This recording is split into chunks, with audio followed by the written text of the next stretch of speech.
Good morning, everybody. In accordance with Section 45 and 53 of the Planning Act 1990 as amended, this meeting of the Committee of Adjustment of the City of Toronto is called to order. The Committee of Adjustment considers applications for variances from the provisions of the zoning that applies to property, permission to extend or alter lawful non-conforming uses, and consent to sever property to create new lots. We acknowledge the land we're meeting on is a traditional territory of many nations, including the Mississaugas of the Credit, the Anishinaabe, the Chippewa, the Haudenosaunee, and the Wendat peoples, and is now home to many diverse First Nations, Inuit, and Métis people. We also acknowledge that Toronto is covered by Treaty 13 with the Mississaugas of the Credit. Committee of Adjustment public hearings are now conducted in a hybrid in-person and virtual format. Some applicants and participants will make their submissions in person, and others will participate virtually by electronic means through WebEx, an online digital platform. The meetings are also streamed on the Toronto City Planning YouTube channel, and anyone wishing to view the hearing may watch on YouTube. Those who want to participate virtually have registered in advance, will be connecting with their computer, tablet, smartphone, or telephone, and have the option of participating via video or audio only. All virtual participants will automatically be muted on entry. When your item is called, you'll be unmuted by the moderator, one person at a time. We ask you mute your devices until you're called on to speak. Those participating by video appearance will be temporarily upgraded to panelist when your item is being held. During the time, your camera will be enabled. You will only be visible during your 5-minute allotted speaking time, and at all other times, your video will be disabled and you'll be reinstated as an attendee.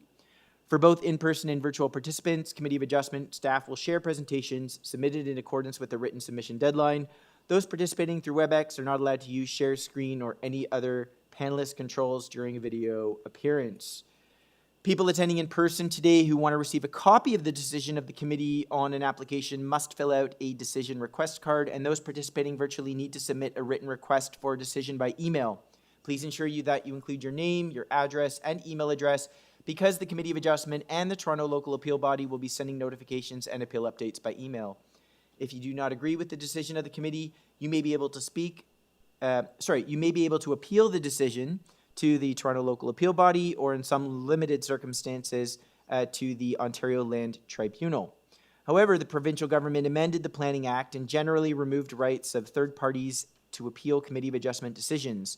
Only the applicant, the Minister of Municipal Affairs and Housing, specified persons, and public bodies, as defined in the Planning Act, are permitted to appeal decisions of the Committee of Adjustment. Those instructions are set out at the bottom of the decision of the committee. For the hearing today, I'll call each item in the order listed on the agenda. When an application is uncontested, the applicant or agent may proceed with their presentation if desired. And when the committee does not require presentation, applicants are to advise the chair should they wish to speak to the committee. Each speaker, including the applicant or agent, will be given a maximum of 5 minutes to address the committee. Any presentation or other materials you wish to submit to the committee must have been emailed in advance of the hearing. Staff and members cannot accept materials at the hearing. When addressing the committee, please clearly state your name and address. Please remember to confine your remarks to the matters outlined in the application. The applicant or agent will proceed first and will make a presentation to the committee on the application. Again, please note, the committee may not entertain revisions to proposals at the hearing today. The committee may decide to defer the application if substantially revised to ensure the revised application is accurate and that all those entitled to notice of the application are informed of the changes. Then individuals either in support or opposed to the application will be invited to speak. Generally, we call on speakers in the hearing room first, and then those participating through WebEx. Committee members may ask questions of each speaker after they finish their presentation, and when all speakers are finished, the applicant or agent will have an opportunity to rebut those issues that were raised by the speakers. This will mark the end of the discussion. The application will then be taken into committee for a decision. All right, before we get to the first item, Mr. Deputy Secretary Treasurer, do we have any minutes to confirm from the last meeting, or do we have any files to close? Through you, Mr. Chair, there are no minutes to approve at this time, and there are no files to close at this time. All right, thank you for that. Of our panel and staff, do we have any declarations of interest right now for our morning slot? All right, I see none. Mr. Deputy Secretary Treasurer, do we have any deferral requests this morning? Mr. Chair, we have 3 deferral requests this morning. At this time, we'll see if we can find the applicant for item number 1, 94 Highland Hill. All right. Do we have our staff? Do we have our applicant here or online for item number 1, 94 Highland Hill? Unfortunately, through you, Mr. Chair, we do not have access to the applicant for item number 1 right now. All right. That's Mr. Benkowski. Oh, somebody else. All right. Okay, we'll have to stand that down until we, well, let's just stand that down right now. For our second deferral request, do we have any other additional deferral requests? Mr. Chair, it's item number 3, 209 Burbank. All right, item number 3, 209 Burbank Drive.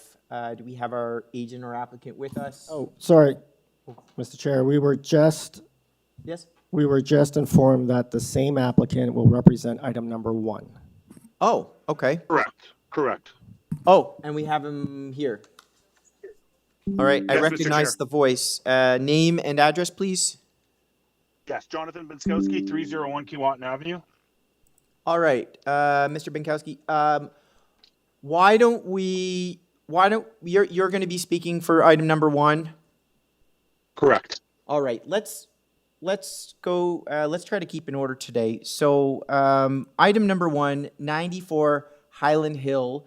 The purpose of the application is to construct a new detached dwelling with an integral garage, rear deck, and, oh, I'm sorry, I got the wrong. 94 Highland Hill. Purpose of this application is to, issue here, is to obtain consent to sever the existing residential lot into 2 residential lots. There are a number of variances related to this file. On file, I have material from the applicant, email from Heritage, Community Planning, RNFP, Urban Forestry, as well as multiple letters of objection. I believe 19 was the latest count. An email from TRCA and previous application material. So, Mr. Benkowski, my understanding is you are requesting deferral of this matter? Correct, Mr. Chair. And the reason for your deferral request? A couple of reasons. I was just retained a couple of days ago. I haven't had a chance to put together a presentation to advance the project in front of the panel. And additionally, I'd like to send out some letters to the neighbors just to have a little conversation about the proposal. All right. I believe we have some other speakers to this item. Who here is for item number 1? All right. And may I ask, so we have a deferral request today. I'll just explain very briefly what that is. So the applicant has come to us and requested that this item not be heard today. So no presentation, no decision made on it. He's asking that the matter be deferred to a later date. So if a deferral request is granted, the public notice would be recirculated, and we would convene at a later date to review this matter. Some benefits from a deferral.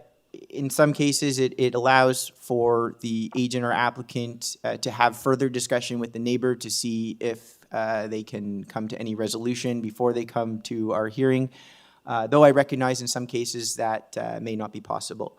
I may ask, who would like to come down first to the podium to speak specifically to the deferral request? I have a number of speakers here, and I might add, just because we're dealing with a deferral, if you guys would like to designate one or a reduced number of speakers that might speak on everybody's behalf, I just want to avoid repetition. But if you have, but also if you have a different opinion or you have something else to say, I also don't want to dissuade you from being able to come down and get that on the record. Sir, your name and address, please. My name's Robert Battiston, 97 Highland Hill. Okay. And your comments specifically with respect to the request for deferral, Mr. Battinson. So you can see behind me how many people have set aside this morning to come here, the number of letters and materials that were sent in. In terms of the deferral, this gentleman who's just speaking earlier was just retained days ago. There was ample opportunity leading up to this where the neighbors could have been consulted. And if you go back in history and check in terms of the transactions that happened with respect to the sale of the home, there was ample opportunity to allow for this discussion with neighbors. So coming at the last hour to put forth this argument, to me, really is a disservice to the people of the community and the immediate neighbors. Fair enough. So you're not in support of the deferral request Well, this morning? I speak for myself, Yep. but I've got all these people behind me, and I've got 70 people, nearly 70 people who signed a petition. So I can chat with them, but if you're asking for myself, I just want to get a little bit more in terms of the deferral and what really is going to take place. The purpose of the deferral, is there been a change of plans? What is actually taking place? Because this whole process, there has to be transparency, which I do believe there is. But again, there's also an element of fairness. And a last minute drop of this information is concerning to us. So perhaps the gentleman can share more light as to what is going to take place, what the plans are, and the purpose of the deferral, and the reasons exactly why the deferral, and then we can consult with the people behind me in terms of the consensus. All right. Okay, thank you. Any questions? All right. A little unorthodox. I'd like to go back to Mr. Benkowski to provide him, he's going to have a second chance, but I'd like to provide him an opportunity to perhaps address some of the concerns with respect to, I guess, the extent of what he's looking at through a deferral. We have Yeah, absolutely, Mr. Yeah. Are you able to hear me? Yes, we can hear you. Sorry, Mr. Chair. So I'd like to have the deferral to have a conversation, to at least get the ball rolling and speaking with them. Like I said, I was just retained basically 2 days ago on this file. I reviewed it. I would like to speak to the neighbors about their concerns about the multiplex and how it fits in with the character of the neighborhood as well as the city's vision moving forward. I just haven't had a chance to engage with them. Additionally, to be able to put a presentation together for the committee, I also think in terms of fairness and transparency, I'd like to be able to provide that. All right, very well. All right, we have somebody else in person that'd like to come down next to speak to the deferral request.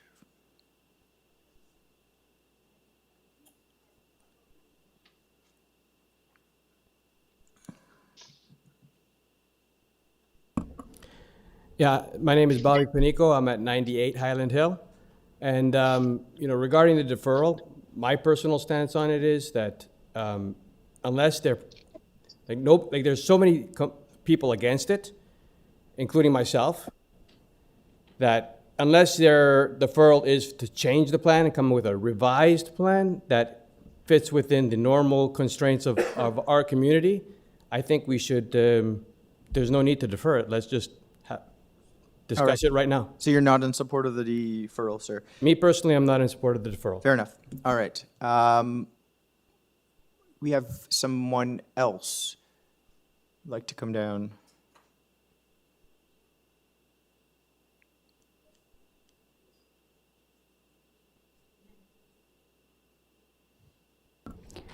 Do I hold? Good morning. My name is Sandra Caputo, and I live at 22 Alcester Court. I'm against the referral. Number one, to speak with the neighbors. When this project was first introduced, I had to have a neighbor come to me to tell me about it. Nobody sent me a letter regarding it. So I don't know why he wants to meet with the neighbors now. I had to go down to the house that they're talking about severing and read the information on the garage door and on the windows of this house. So I'm definitely against it. All right. Thank you.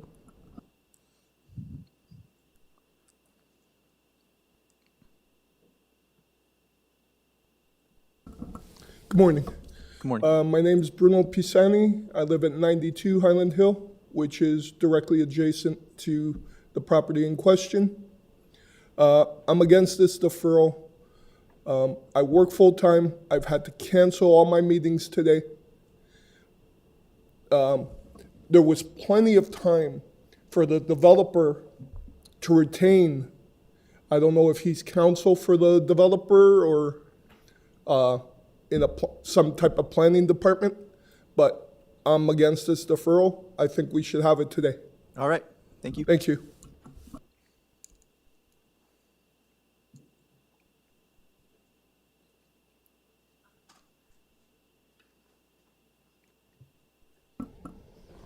Good morning. It's Paul Bescapy from 96 Highland Hill. Good morning. It's Paul Bescapy from 96 Highland Hill. First off, I want to thank Lucy and Robert. The amount of work that they've done, I hope you guys can all realize this is our homes, lifetime of work and sacrifice. So our lives have been turned upside down because we're both Alcaster, Glenbell, and Highland Hill were on cul-de-sac. So we paid a premium.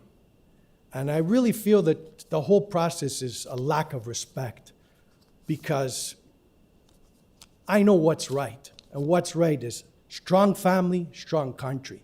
This is not how you treat hardworking families. So you're against the deferral request? Yes, of course I am, because like I said, it's disrespectful. Our time. You know, I'll be honest with you, like the people who I'm directly impacted, we haven't been sleeping properly because it doesn't get more serious than this. So I hope that you could respect this large group of people that have taken their time and worked so hard and do the right thing. We want development, single family home, end of story. Thank you for your time. All right. Thank you.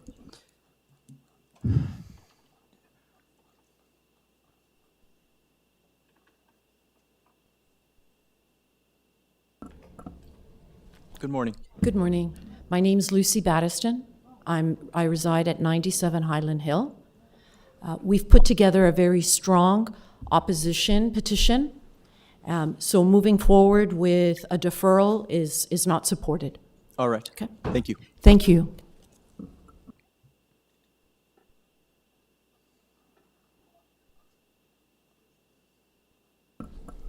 Good morning. My name is Mario Caffarelli. I live across the street, 93 Highland Hill.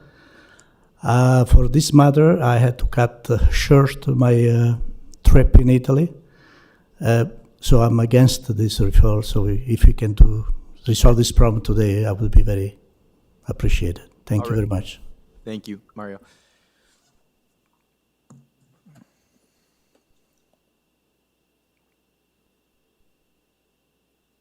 All right. Is there anybody else in person? Okay. Staff, do we have anybody online? Okay. Then they wish to speak to the deferral request. Against this referral, my name is Frank Cherokee. I'm at 8 Alcester Court. And as the previous people, described their situation, having to take time off, I'm able to work from home, but that's another issue. I'm here because I feel strongly, like Paul and the others, that we should not be affecting our neighborhood with such a great impact. This is not a minor variance. This is something major. Just let's stick to the deferral request. We're not getting into the merits of the application. So I'm against the deferral. All right. Thank you.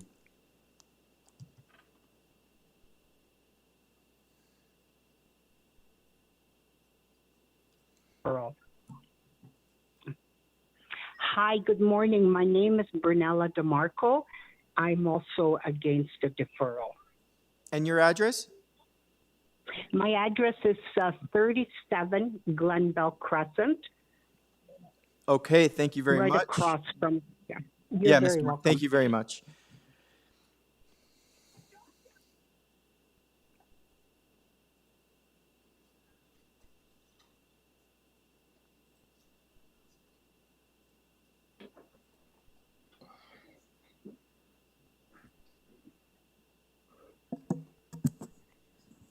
Through you, Mr. Chair, we unmuted Emily plus Tina.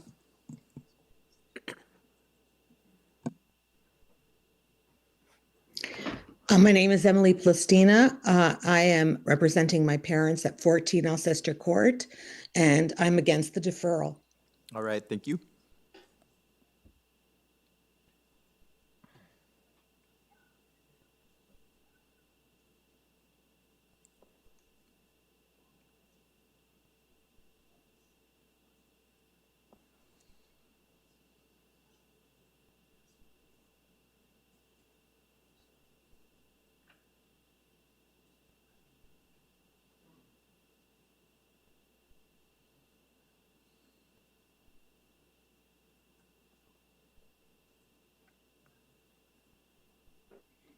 Just 1 second. Staff, anybody else online?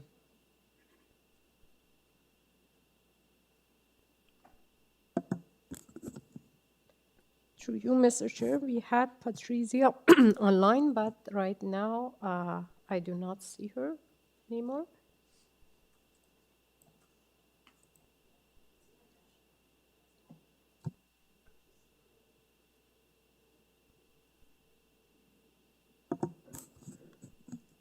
I believe that's all the people we had online. Okay. I may have missed someone in the gallery. Sir, you've, yes, your name and address, please. I was the first speaker.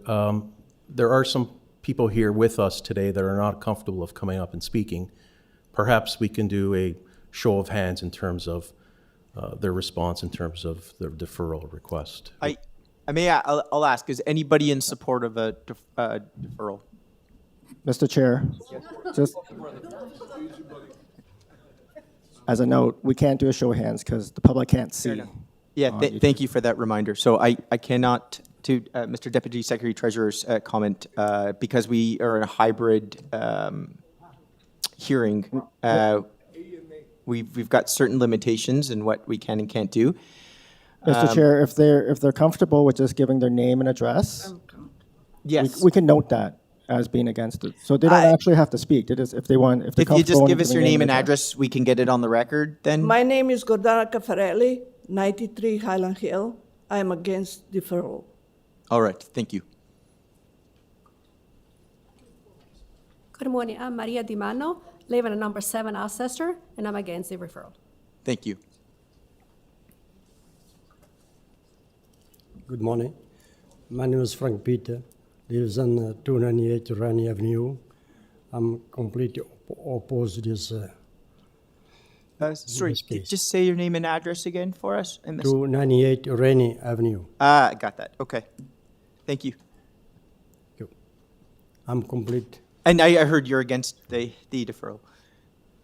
Morris Pasquale at 11 Alcester Court. I'm completely against deferral. All right. Nuncia Consolo, 91 Highland Hill. I'm against the referral. All right. Natalie Caffarelli, 93 Highland Hill. I'm against the deferral. My name is Pasquale Spatola, 44 Glenbell Crescent, and I'm against the deferral. All right. My name is Jasmine Serjanik. I'm at 18 Alcester Court, against the deferral.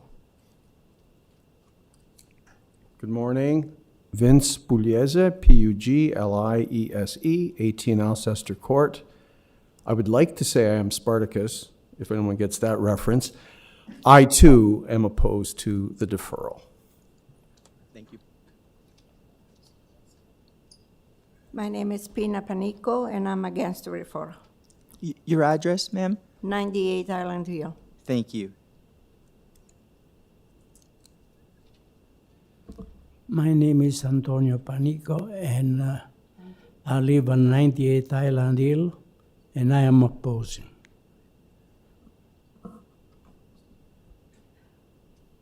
Hello, my name is Rachel Panico from 98 Highland Hill, and I oppose this deferral. Thank you.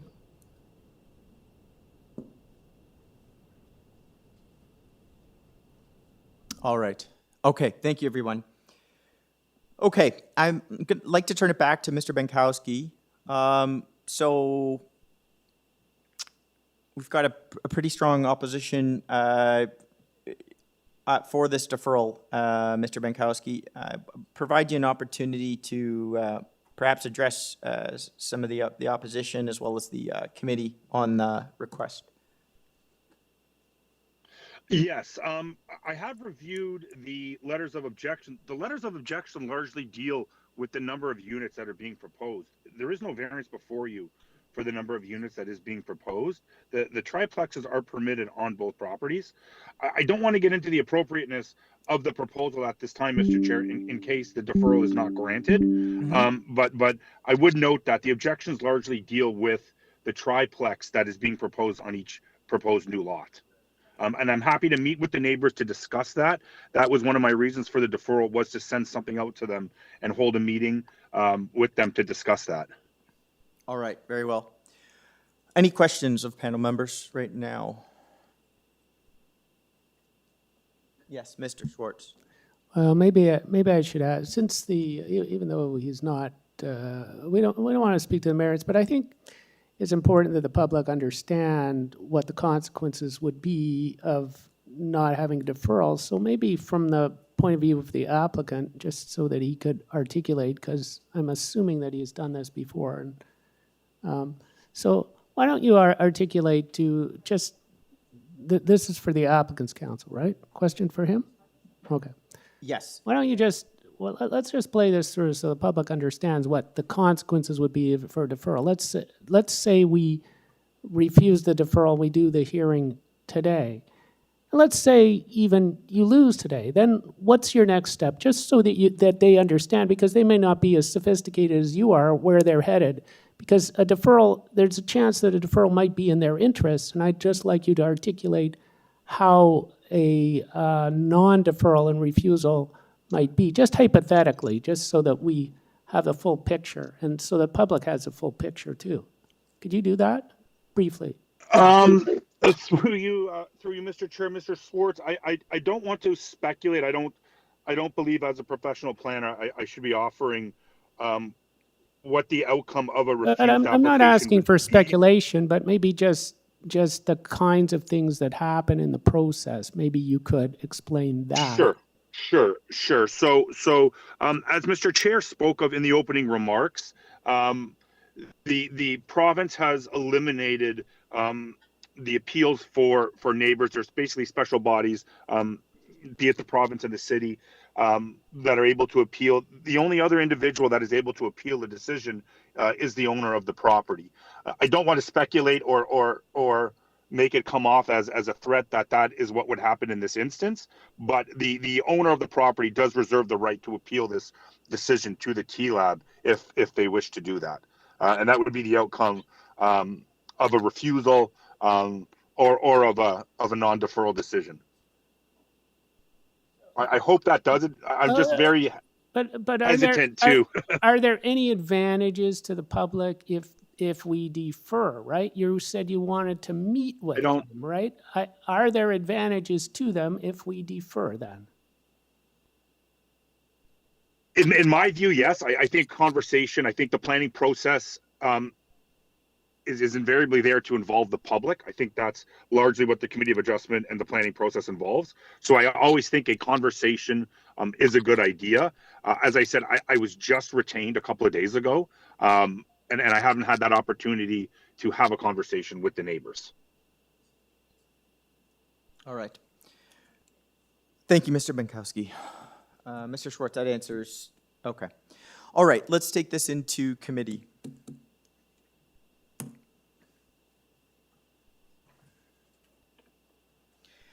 Maybe just, Mr. Bartolo, do you want to get started or? Sure. I'm a little torn on this one because there's a good crowd of people here who obviously care about the project and have come down and used their time. I'm sympathetic to Mr. Bankowski. Hold. All right. How about that? I said I'm sympathetic to the crowd that's come down here and taken the time for, you know, the over a dozen or so people to meet here in person to talk about this, because they obviously care about their neighborhood and their community and the project.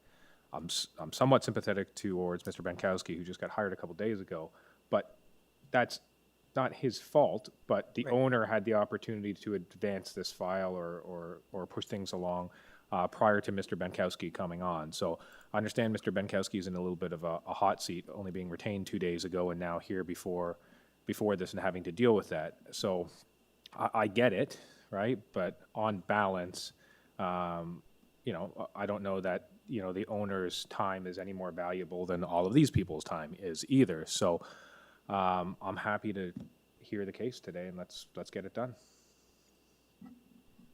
Yeah, I share similar concerns. If the applicant was the person to push the file to secure this date, they knew the date was today. I'm frankly, I'm a little bothered by the fact that Mr. Bankowski was only retained in the last 2-3 days on this. And I didn't get the indication either that the applicant or anybody from that party had reached out to let them know they'd be requesting a deferral. I think everybody showed up today expecting a hearing on this.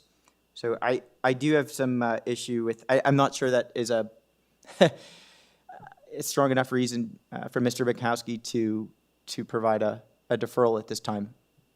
I don't know how perhaps my colleagues feel differently. Through you, Mr. Chair, I agree. It's most of the cases for deferral we always approve, but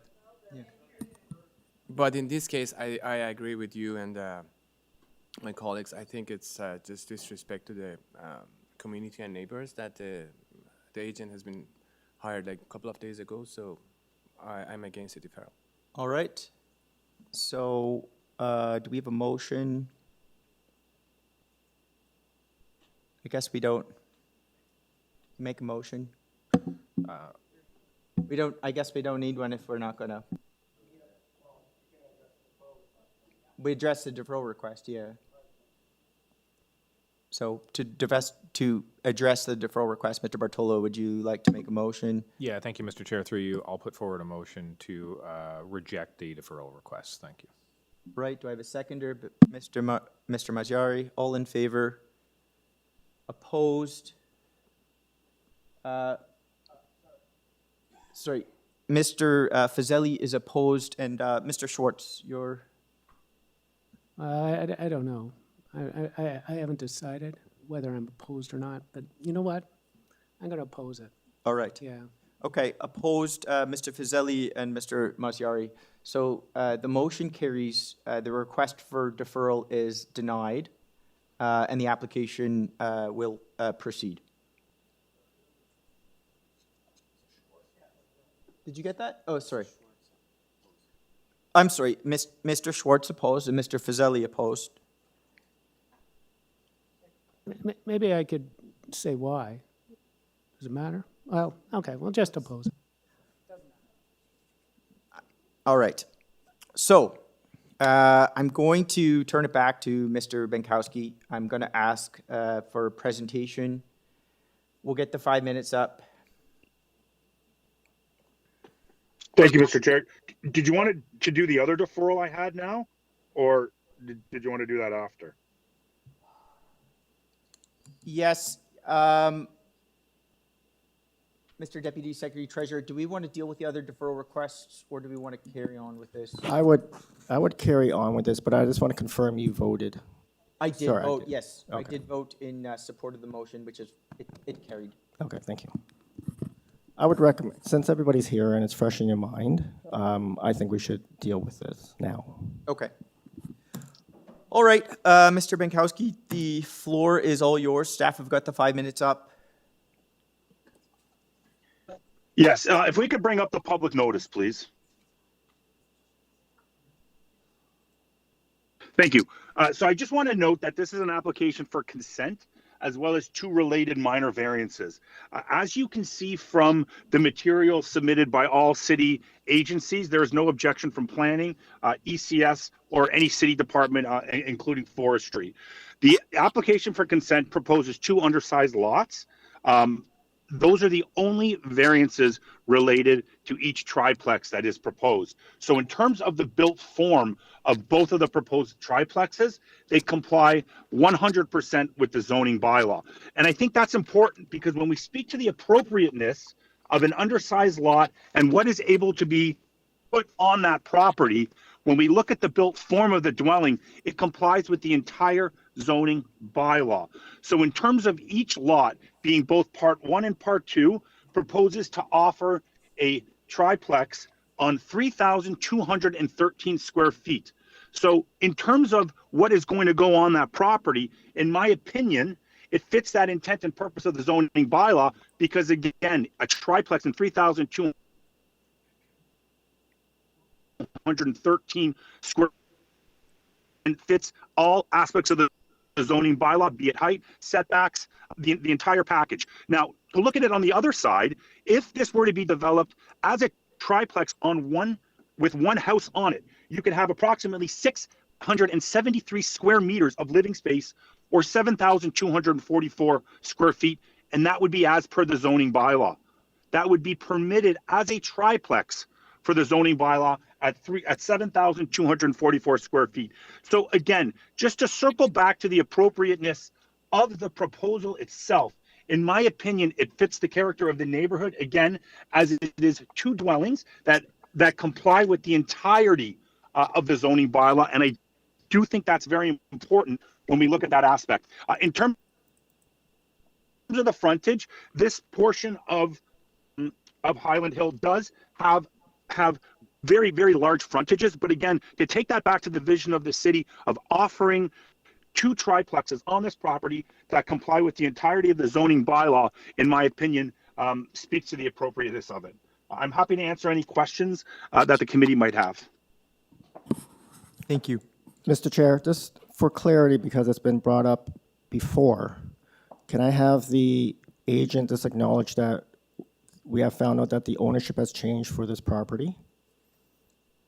Correct. Sorry, Mr. Chair. Through you, Mr. Chair.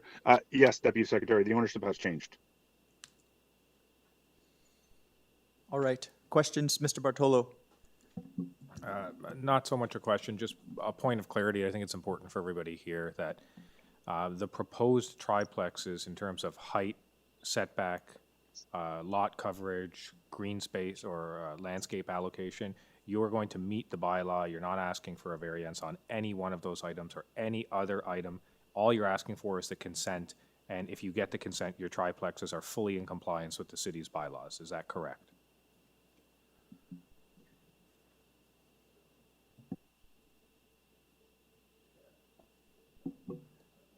Did you hear that, Mr. Benkowski? Sorry, yes, my mistake, muted myself through you, Mr. Chair, Mr. Bartolo. Yes, that is 100% correct.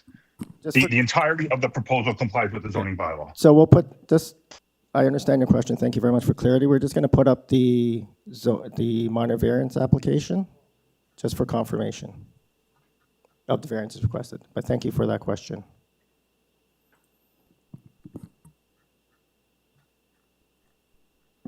Because those 2 items that are before you on the screen, that is it. Because of there were previously circulated items that were different, and I want to make sure that everybody's on the same page and that there's no confusion. Like these are the 2 items that are being asked for, nothing more, nothing less.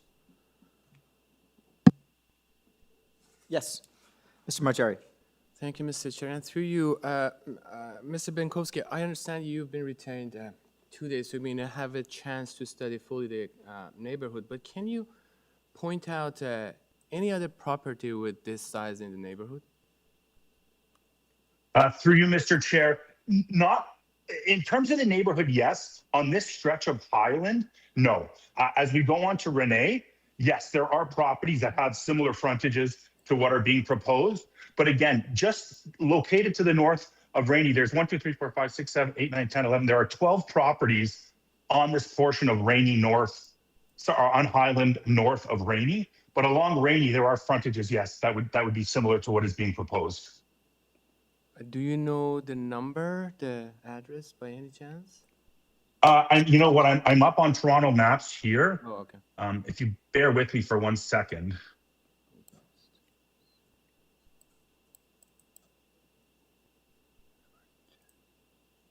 Yeah, we can see a stretch of them. At 305 are about, it looks like it's 11.5 meters, 307. They're fairly similar along the south side of Renee to the west of Highland. Oh, okay, I can see that. On the west, okay, west of intersection with Highland Hill, I can see the. Correct. But I think, yeah, I think when we assess the consent itself and the appropriateness, I think it also, again, as I spoke, really ties into the variances that are being proposed. These are still 10.5 meter wide lots that are being proposed that are able to accommodate 298.56 square meters of living space with no variances requested. So I think we go back to that idea of prevailing massing and scale and how that fits in with the neighborhood. The proposal that is before you, I believe, would fit better within the neighborhood itself, with the lot frontages, again, being reduced rather than having one large dwelling on the property where that massing wouldn't fit in. Again, the massing of what is being proposed is 100% within the zoning bylaw. Yeah, I understand that. Thanks. Other questions? All right, thank you. Okay, who in the gallery would like to come down first to speak? Yes.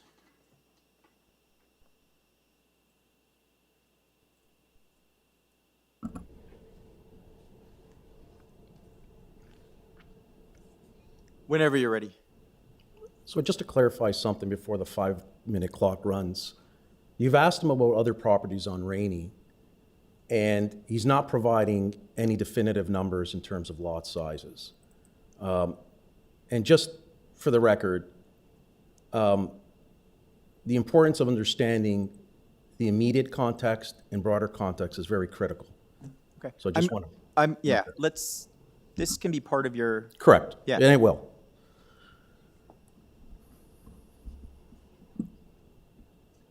All right, just your name and address again for the record, and then staff will get we'll reset the 5 minutes. My name is Robert Battiston, and I'm a resident in 97 Highland Hill. I'm here today to oppose the development. For the record, I want to begin by briefly stating that there was no consultation made with any of the neighbors regarding the proposed development.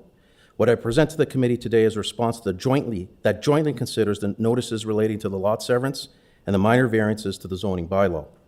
For the lot severance, the policies in the official plan clearly set out the criteria that applies when new infill development proposals are considered in established neighborhoods. The criteria includes respect and reinforce the existing general physical characteristics of the neighborhood. Any physical changes must be sensitive, respectful, and fit in. The prevailing lot sizes and configurations must be respected and considered, and adequate privacy is provided. The proposed lot severance conflicts with the official plan and policies for the following reasons. Review of the block plan in the broader and immediate context considered to be of greater relevance shows a consistent lot pattern in size and configuration. Aerial images support the consistent lot pattern. The physical character of the lots includes single-family dwellings with driveways, garages, bungalow and two-story build-form properties. There are no 33.5-foot lots in the immediate or broader context of the proposed development, and I stress immediate context is of relevance. Severing a lot for the purpose of constructing two detached three-story triplex dwellings is exceptionally different, impactful, out of character with the area, and it fails to satisfy the general intent and purpose of the official plan. And Section 51 of the Planning Act. This is not in the public interest. This proposal would establish a harmful precedent. Single-family dwellings are needed, and there should be protections in place to preserve the character of single-family neighborhoods. Failure to do so will lead to erosion and available of single-family market units.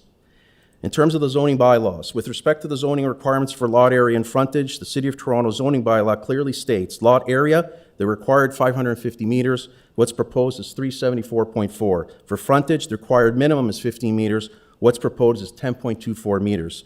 The lot area and frontage differential of 32% is not a minor departure from the zoning bylaw. This is a fundamental deviation and considered major. By introducing the lot frontage and size differentials, both in the immediate and broader content, it is exceptionally different and impactful. This has a severe impact on the existing physical character of the established neighborhood. Such drastic changes will cause undue stress to neighbors, impact their quality of life, traffic, parking-related concerns, and fails to provide adequate privacy. This proposal is a complete disregard of the zoning provisions. The community impact. As outlined in my detailed letter of opposition, I presented a number of concerns in terms of the impact to the immediate neighbors. This should not be ignored. No parking is permitted. Living in close proximity to public transit does not disincentivize vehicle usage, and therefore we must consider that tenants in multiplex units are likely to drive. Where do they park? The proposed development faces a T intersection between Alcester Court and Highland Hill. Increased vehicle activity flow from densification will increase congestion, cause disruption to the area, vehicles parking on the road, and will cause interference with a vehicle turning radius at the intersection, waste bin storage, and the increased number of bins on the street. This impacts the streetscape and resembles a 6-unit apartment in a neighborhood of single-family dwellings. The official plan recognized that it is often not possible or desirable to provide same site standards and patterns of development for infill projects in established neighborhoods as in the surrounding neighborhood. Densification is being addressed in the surrounding neighborhoods. We have the Lawrence Heights development with providing 4,000 new market units with available parking, Dufferin and Lawrence Corridor, Wilson Station, Marley Avenue, and the Downsview site. These corridors are far more suitable to accommodate densification, all located in close proximity to the transit corridor. In closing, for the reasons stated above, the severance of the lot is impactful, is of character, and does not fit in when compared to the existing lot sizes and configurations of the properties in the immediate context. This does not meet the intent of the official plan. Also, the 2 3-story triplexes are exceptionally different in character to current conditions, and the proposed plan is not respectful to the zoning provisions given the frontage and lot area differentials as noted. There is no relief when it comes to lot area and frontage, and the development must be mindful, respectful, and without the complete disregard of the zoning standards. The proposed development directly contravenes the general intent and purpose of the official plan. The zoning bylaw variances requested are not minor, they're major. The character of the neighborhood is not preserved. Proposed subdivision is not in the public interest and does not satisfy Section 51 of the Planning Act. I ask the Committee of Adjustment to refuse the application since it does not satisfy the 4 tests for a minor variance. Thank you. Questions? I got questions. I'm going to ask that you refrain from applause. Please don't make my job difficult. I've got some questions. Yes. Please. Mr. Schwartz, please. So, Mr. Schwartz has some questions for you. yeah, so thank you for that presentation. It's very articulate. We've got a positive staff report. They didn't say anything bad about this. I just wonder how you can address that positive staff report. I know, I mean, I heard all of what you were saying, and it was contrary to the staff report, but we got a positive staff report. Do you think the staff made a mistake? I read the staff report, and I'm a little bit puzzled in terms of the staff report in a number of areas. First off, what is being proposed, if the staff report does not identify that there is an issue with respect to severing the lot into 2 smaller lots, and in the immediate context that doesn't exist, that is not impactful, I question that. Also, the proposed development is out of character as to what's in the immediate context of the neighborhood. And again, I question that. More importantly, my biggest concern also is the issue of traffic, and no traffic issues were raised. I can tell you, for 30 years practicing as an engineer, part of that was doing is forensic engineering, and part of that was action reconstruction. So I'm very well versed in terms of traffic issues. Okay, so are you presenting yourself as an expert? Like, No, I'm not. You don't I'm have a any- resident. I'm not an expert. You I'm don't a have resident. any experts with you, or do you? Like, I mean, what I'm looking for is planning. Like, you articulated the planning concerns, and that's much appreciated. However, usually, like, you're up against professional staff who've issued a positive report. You've got, on the other side, I don't think he's yet brought any experts, but let's say you win. You're going to be up against experts. I just wonder, why aren't there any experts? Like, you've got a big stake in this. Why wouldn't you hire an expert to refute the staff report? first of all, the timing of the notice caught everyone by surprise. Secondly, the notice had the incorrect ownership on the property as the owner, the incorrect name as the owner. This created a mass confusion to all the neighborhood. Okay, but then he asked for a deferral. You rejected the deferral. The deferral would have given you time to get experts. You're here without an expert, and all we've got is a staff report basically saying this is good. Well, I understand that, but you also have a petition of almost 70 people that are against it. You have the presence today of all the neighbors that are here today that are against it. So what I say is, the facts are the facts in terms of the zoning. The facts are the facts in terms of the minor variances requested, and also the lot severance. So if we do a diligent review, which I've provided you with a report with photographs and map plans, and you can pull up the block plan and look at the immediate context, I don't know what that changes. Yeah, We're talking about consistency here. But basically what you're saying is if we bring a strong argument and a lot of people out, it doesn't really matter what the planning staff say, right? That's what you're saying. No, I'm not saying that. Okay, so what are you saying? Are you saying we should ignore these? No, I did not say that at all. Okay. I'm just saying we're bringing our angle in terms of what we see and what's there in terms of the neighborhood. Okay, that's fine. That's it. Okay, all right. Thank you. Thank you. Other questions? All right. We have our next speaker in the gallery.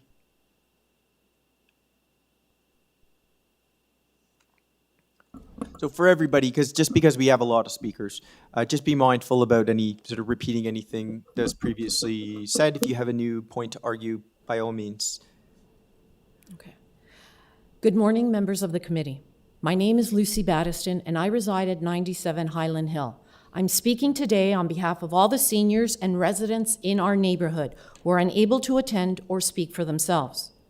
We are here to respectfully oppose the application for 94 Highland Hill to sever the property and construct 2 3-story triplexes on undersized lots.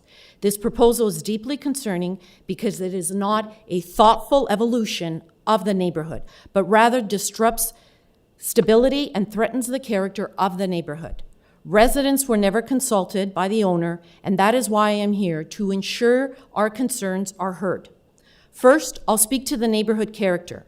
Highland Hill and Alcester Court are quiet cul-de-sacs made up of single-family homes with consistent lot sizes. This proposal introduces a form and scale that is completely out of place. 2 triplexes on undersized lots would disrupt the established pattern of development and the feel of our street. Second, the zoning variances being requested are not minor.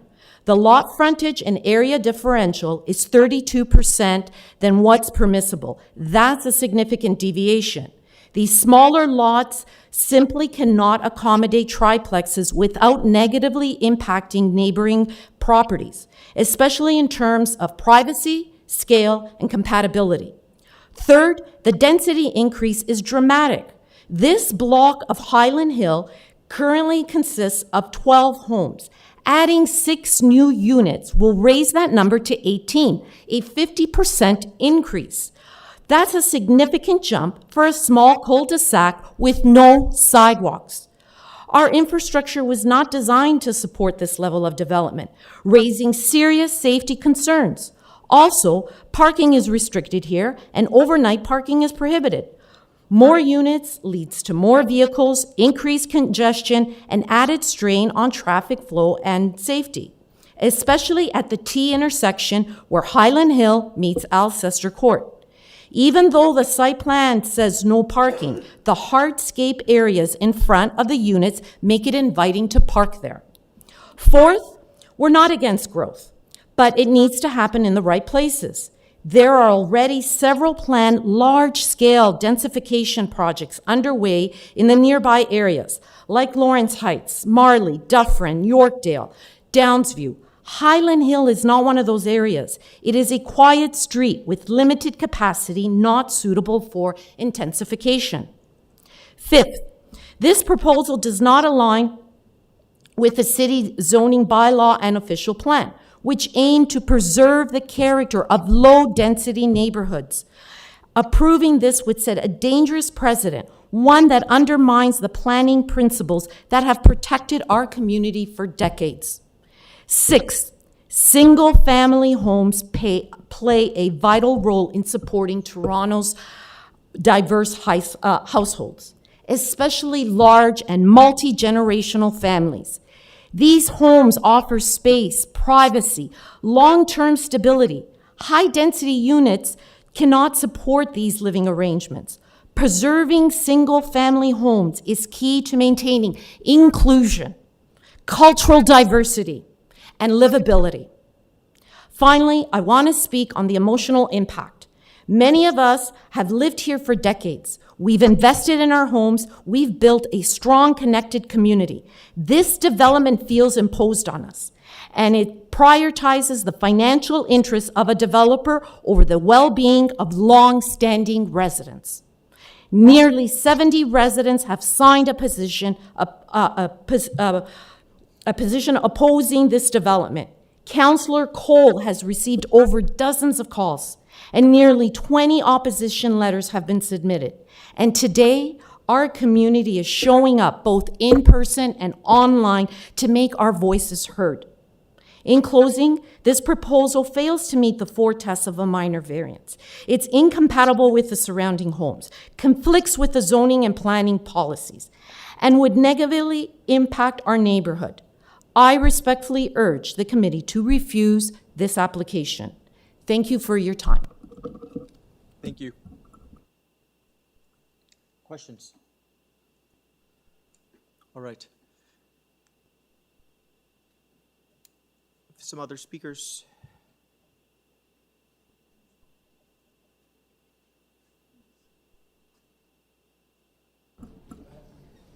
Good morning, it's Paul Bescape from 96 Highland Hill.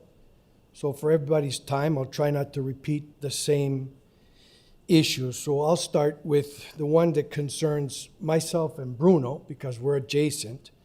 So the proposed, you can probably pull it up. They're planning to build a balcony or a deck. So there's a loss of privacy, complete loss, you know. And I think everyone here could understand how much work goes involved to building a home and raising a family. And I'm asking for everybody's help here. And I'm not really sure. I would like an explanation as why we have to combat each other. Why is it that you would ask for an expert? We're just hardworking family people here fighting for what everyone would fight for, to have a safe place for their family.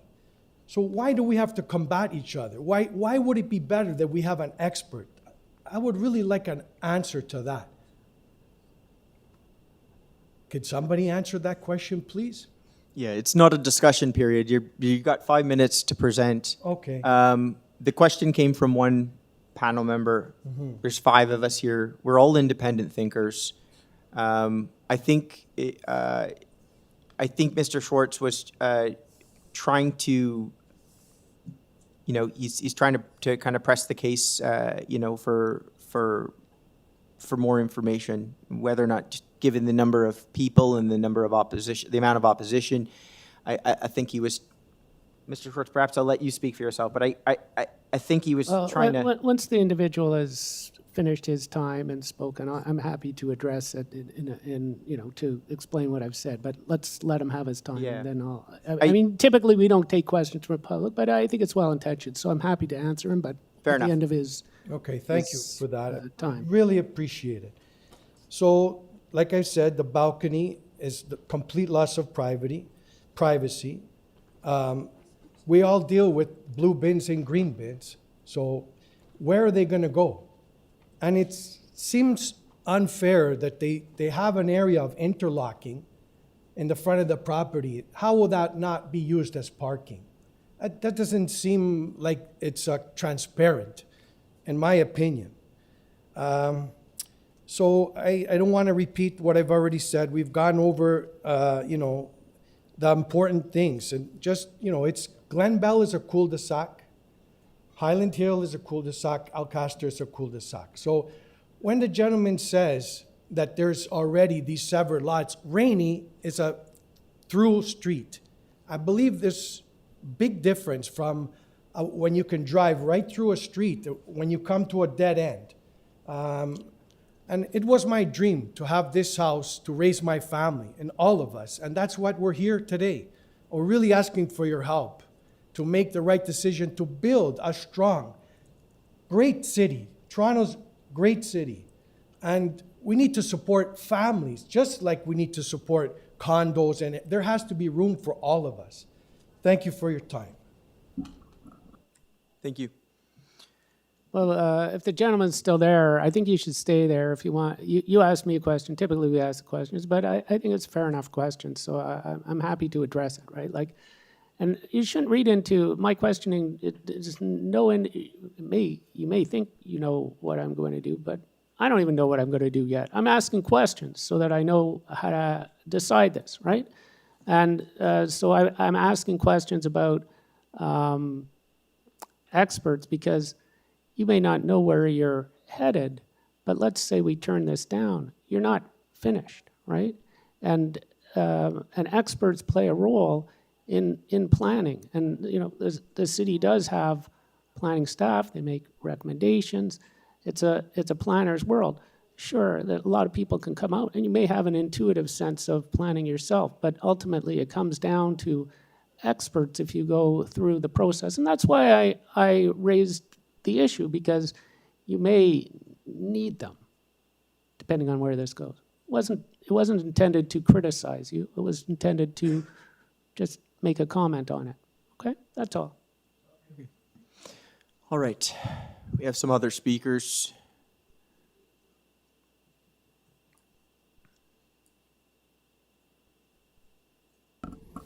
Hi, my name's Bruno Pisani. I live at 92 Highland Hill, directly adjacent to the property in question.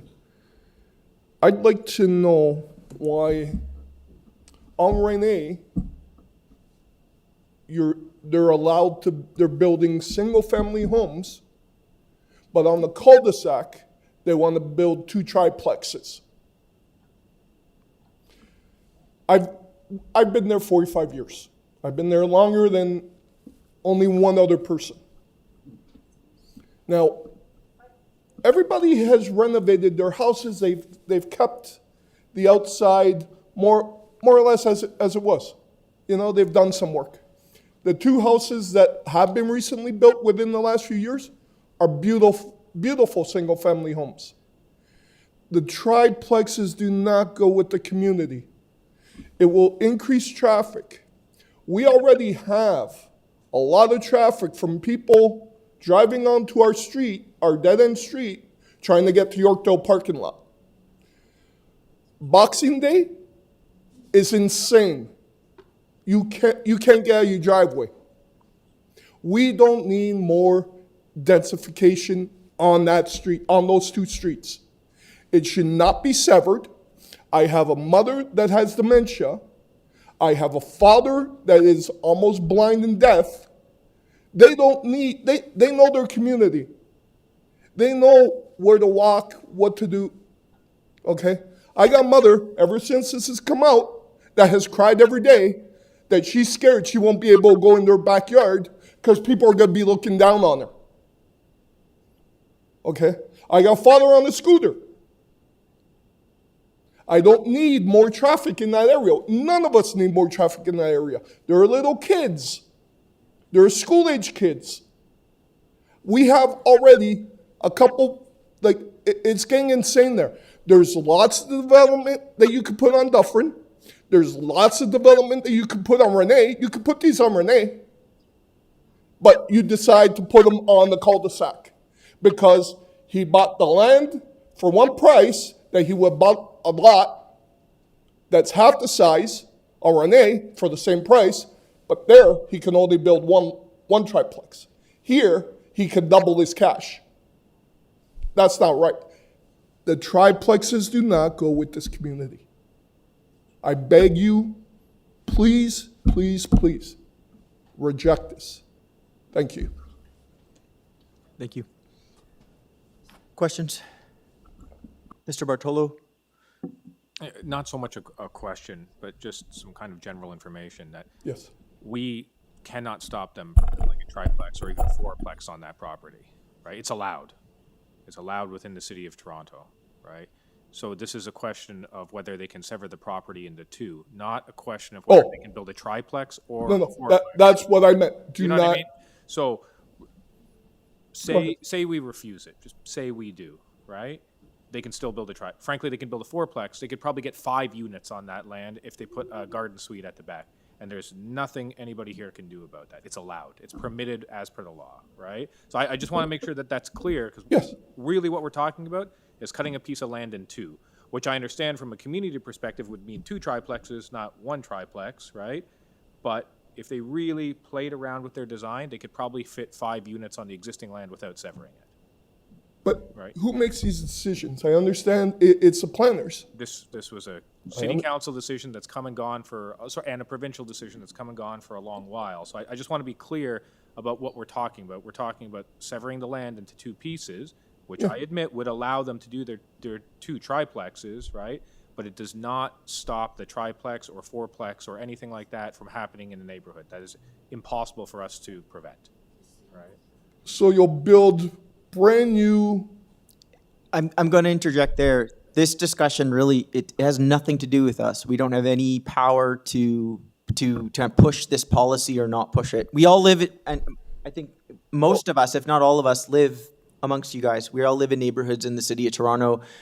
Most, if not all of us, are subject to the same multiplexes coming into our neighborhoods. This is really an issue that, if you have concern with, really has to be brought up with the city councillor, city planners, city staff.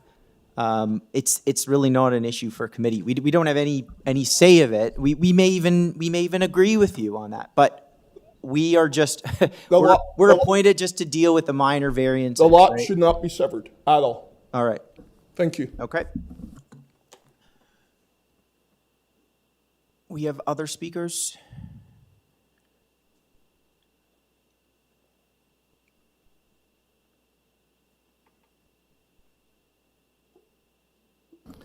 Hi, my name is Mario Caffarelli. I live on 93 Highland Hill. Most of the points has been explained by Mr. Battistone. And basically, I want to ask a question. If they want to build, let's say, a quadruplex, whatever you say, what's the maximum height they can go? Because I know there was before a law that you couldn't go a certain amount. I know for a fact some people had to change plan in order to, even for 2 inches to come down. So that's what is the concern, most of it. Like you bring 50% more than people, and most of the people there, as I can see the project, is going to be rentals.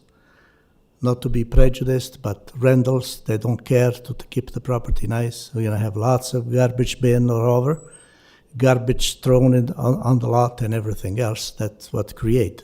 Since being a single home, the whole to store, I don't see nothing in the area, even south of Rani on Island Hill, something that they're talking about. So this is a big concern. I mean, we invest money. I did addition myself. I was the committee adjustment. They were very small variants, but what we're talking about here is a big variant. I know that's the language they use it. So we are very concerned. There's been 2 big houses they've been invested. So by bringing this triplex or quadruplex, what they're talking about, will bring the price or the value of our properties down. That's what also a big concern. If this happens, is the city prepared to cut down the property tax? That's another question. Since we improve, we increase the tax. I paid 30% more the tax, and others even double, like Mr. Battistone and according to 98. So this is a big concern. If there would be condo owned by the people, there would be more kind of, act a little different, and everything would be different in a way. But I know it's going to be a mess. As we say, there's a big traffic already. We had some problem which we solved the issue before. but it's concern of many people in there because we're talking about triplex, but we don't count the basement. Basement is also going to be apartment. So triplex is going to see 4 family. 2 triplex is going to be 8, not 6. So that's a big concern. That place is going to stick like a tomb, sore thumb in the hair because right across I'm going to see those towers sticking out. And that's what not I moved in Toronto for the reason. Where I stayed before, I didn't have this type of problem. I understand the change, but there's subway line, bus everywhere they can develop. And I know it's a provincial. Whoever passed through, I think they didn't sit down and see the prospectus, small street, cul-de-sac for the privacy. So it applies to general all the city. It won't apply downtown because they're all a small lot, 20, 25 feet frontage. But where we are, an average is 60 feet lot, and this case is 65, whatever, 67, so they want to divide it. So I'm against dividing, first of all. There has been a plan on Reni, close to a big build subway. It was a small lot, but they built 2 semi, which looks beautiful. And they're individual owned, there's no problem. Concern is for the rentals. Rentals are going to create lots of problems. Thank you very much for your time. If you have any question. Sure. You noted the property on Rennie that was severed, and it was not. Did you note a property on Rennie?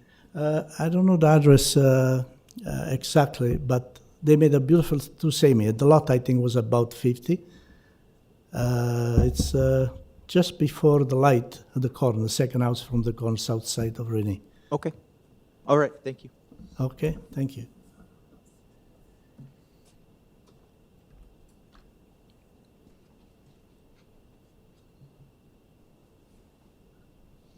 Hello, I'm Bobby Panico from 98 Highland Hill.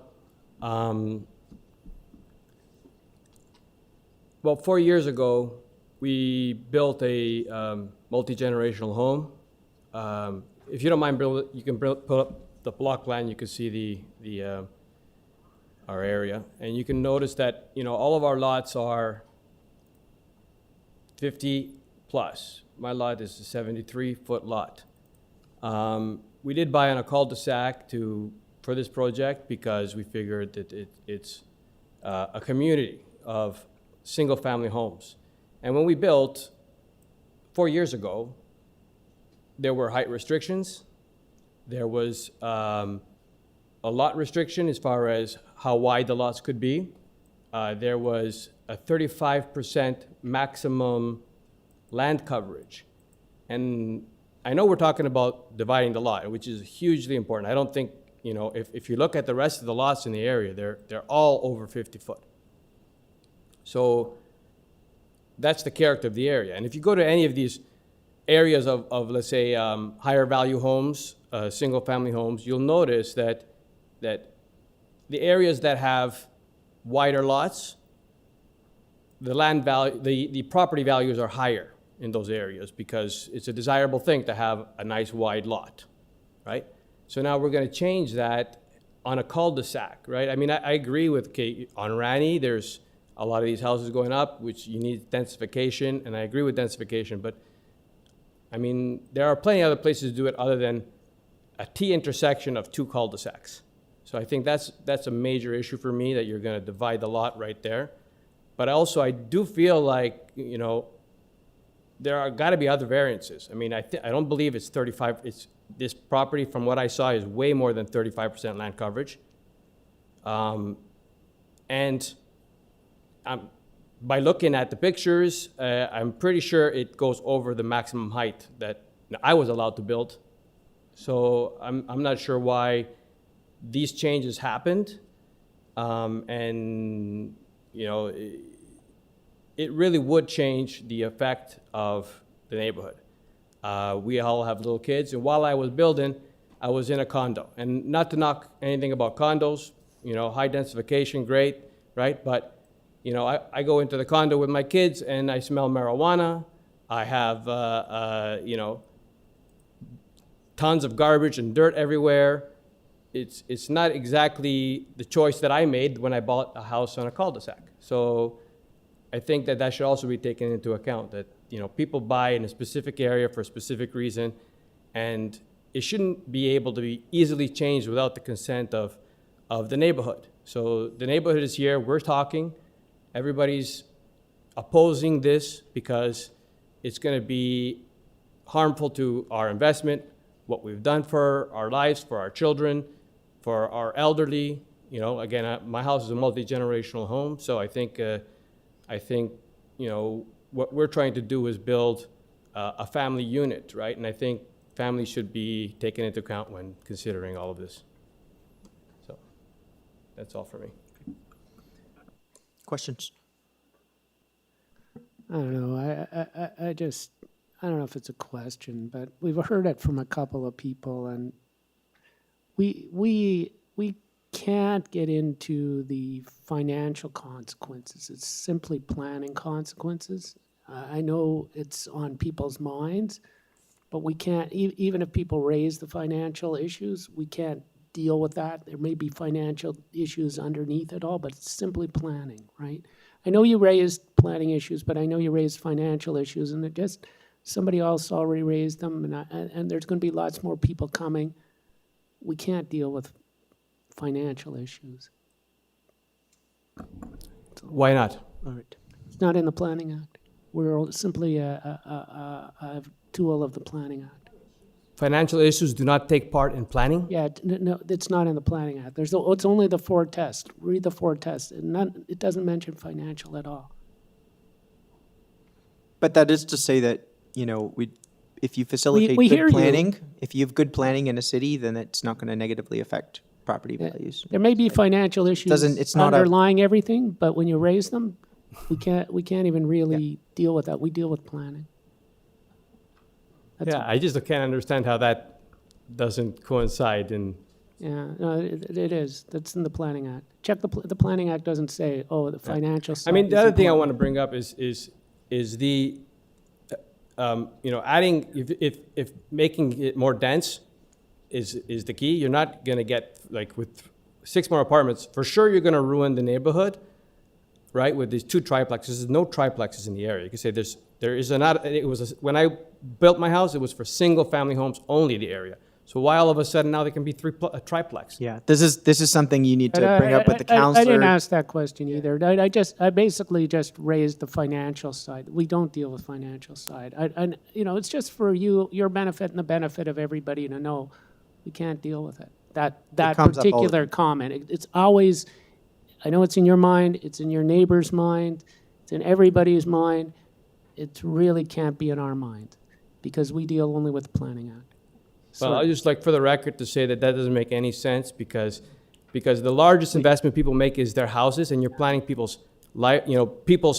living arrangements. So how can you consider I'm not even the here to financial debate aspects? it. I'm just telling you, we got the Planning Act. We got I understand what you're saying. I'm just saying for the record, for whoever's listening, that doesn't make any sense. It's a provincial statute. All right, I'm going to put a pin in this now. Let's get to our next speaker.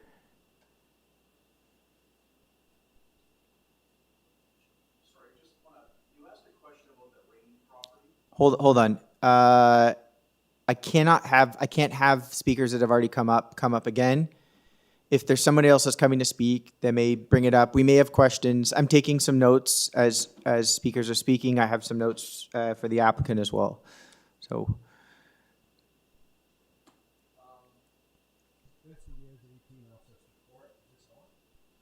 Yeah, make sure the mic's Now it's on. There you go. First of all, good morning, everyone, and thank you for your time and consideration.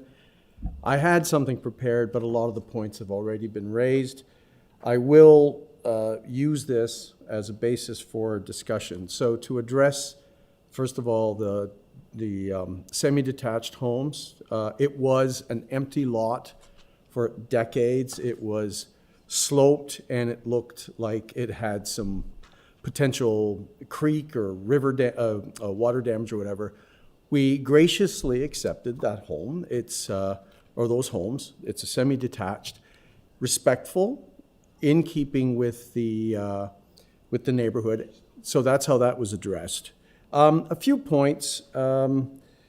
It's already been raised that the due process really wasn't followed. We were handed these notes And not all of us were handed these notes, only the immediate neighbors with disregard for those of us who teed off of Highland Hill.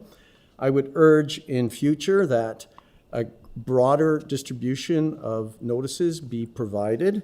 We found out, like everyone else, and we were disappointed with that process. The actual application has an incorrect owner name, which has been identified. And also, I believe the agent has changed, because it would appear that the planner has just been assigned. So my question is simply this: if they get the application wrong, what else is wrong? Consider that. We've already talked about neighborhood character. I would like to get a sense of what the committee believes is a minor variance. 2 new lots with a frontage of 10.235 meters, an area of 374.4 square meters. The proposed lots are 32% smaller than what's currently allowed. 32%. I defy anyone to go buy a pair of tires or a set of tires, settle on a price, show up, and then be told it's 32% higher. I don't think that's minor at all. The lack of public consultation, we've already addressed. Potential strain on existing infrastructure. Adding these units is going to create a potential strain. I realize I'm speculating, but for the most part, it will be things like water, sewer, potentially parking. We've already discussed that. We don't know, at least I don't know, are these rentals? Are these condos? I have no idea if that's in fact the case. We don't even without knowing those details, we can't really assess what the impact is. With regarding existing density, and just to show that we're great neighbors, within our area, we have the Treviso condos, which were built within the last 10 years. That's 1,395 units.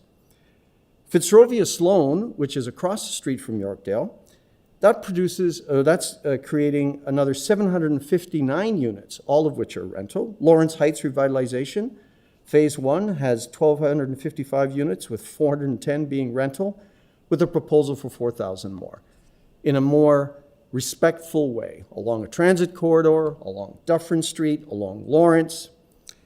So it's not a case of NIMBYism on our part. We understand. We live where we live. We've chosen to live there. We've made significant investments, and we would like to see whoever else wants to move in to show similar respect and stick to the rules. There are 4 tests of the minor variance. I can read them out. How much time do I have left? Only about a minute. The variance isn't minor. Is it desirable? Introducing multi-unit dwellings is not appropriate use for a lot in a neighborhood characterized by detached single-family homes. Does the variance maintain the general intent and purpose of the, explicitly states that only a single residential building is permitted on a lot. And we understand that rules are in place to provide for overbuilding if the lot isn't severed. I would also contend that this matter-of-fact tone of the planner that's been recently assigned or engaged of, well, we've already got approval. That kind of doesn't speak to what we want to hear as well. Let's go through the process. Let's make certain everything is, all the cards are laid on the table. We understand that, and that we in fact are respectful of what we want to do. My apologies for going over. Thank you for your time. Thank you.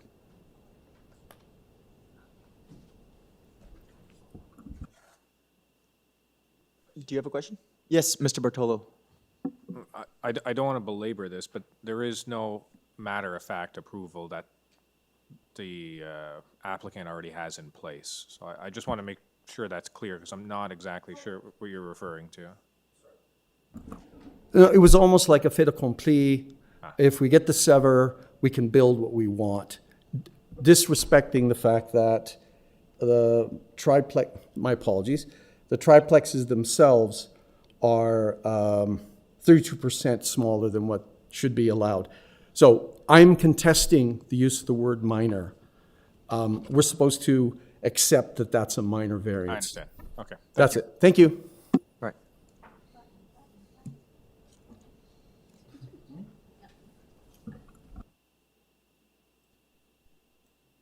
All right. Anybody else want to speak to this matter?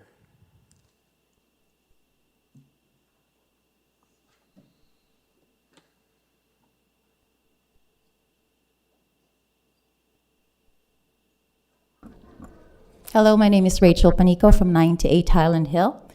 I know that Mario mentioned about the property on Rainy Avenue, and you asked which lot number was that? The address is 273B Rainy Avenue, and it's a T-Lab property. And because of these, it was brought up during this building that because of these unusual facts, and because this is a settlement, this case is not a precedent for other applications for severance in the future.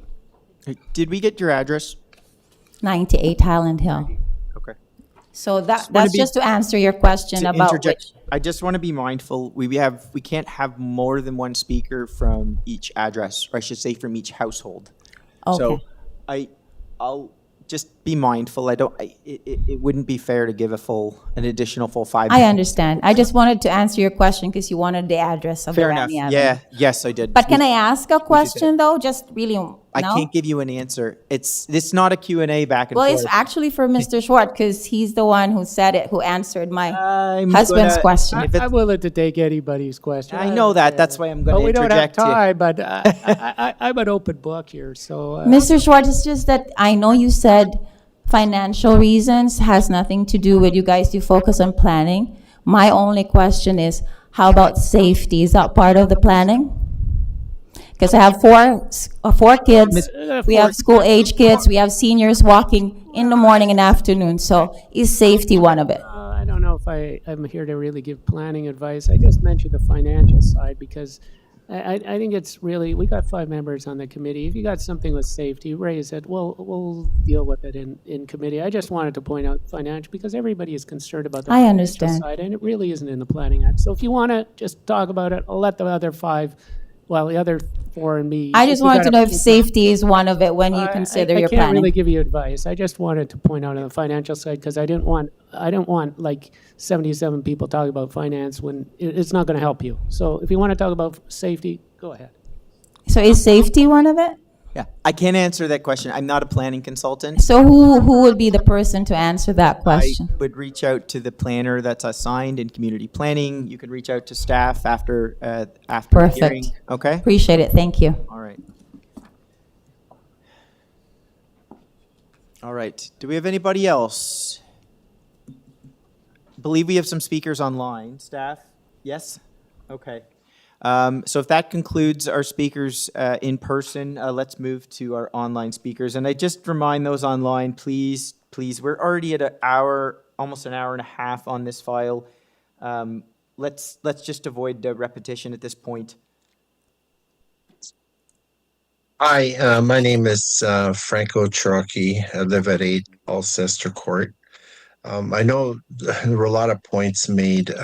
There might be some that I may duplicate, but basically my objection is to the minor variance application, and it does not meet the 4 tests under section 451 of the Planning Act. Pursuant to that section, a variance must satisfy all 4 statutory tests to be approved. This application fails to meet any of them.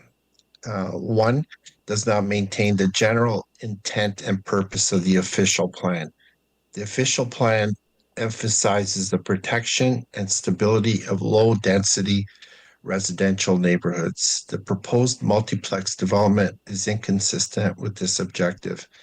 The built form is not in keeping with the established character of the area.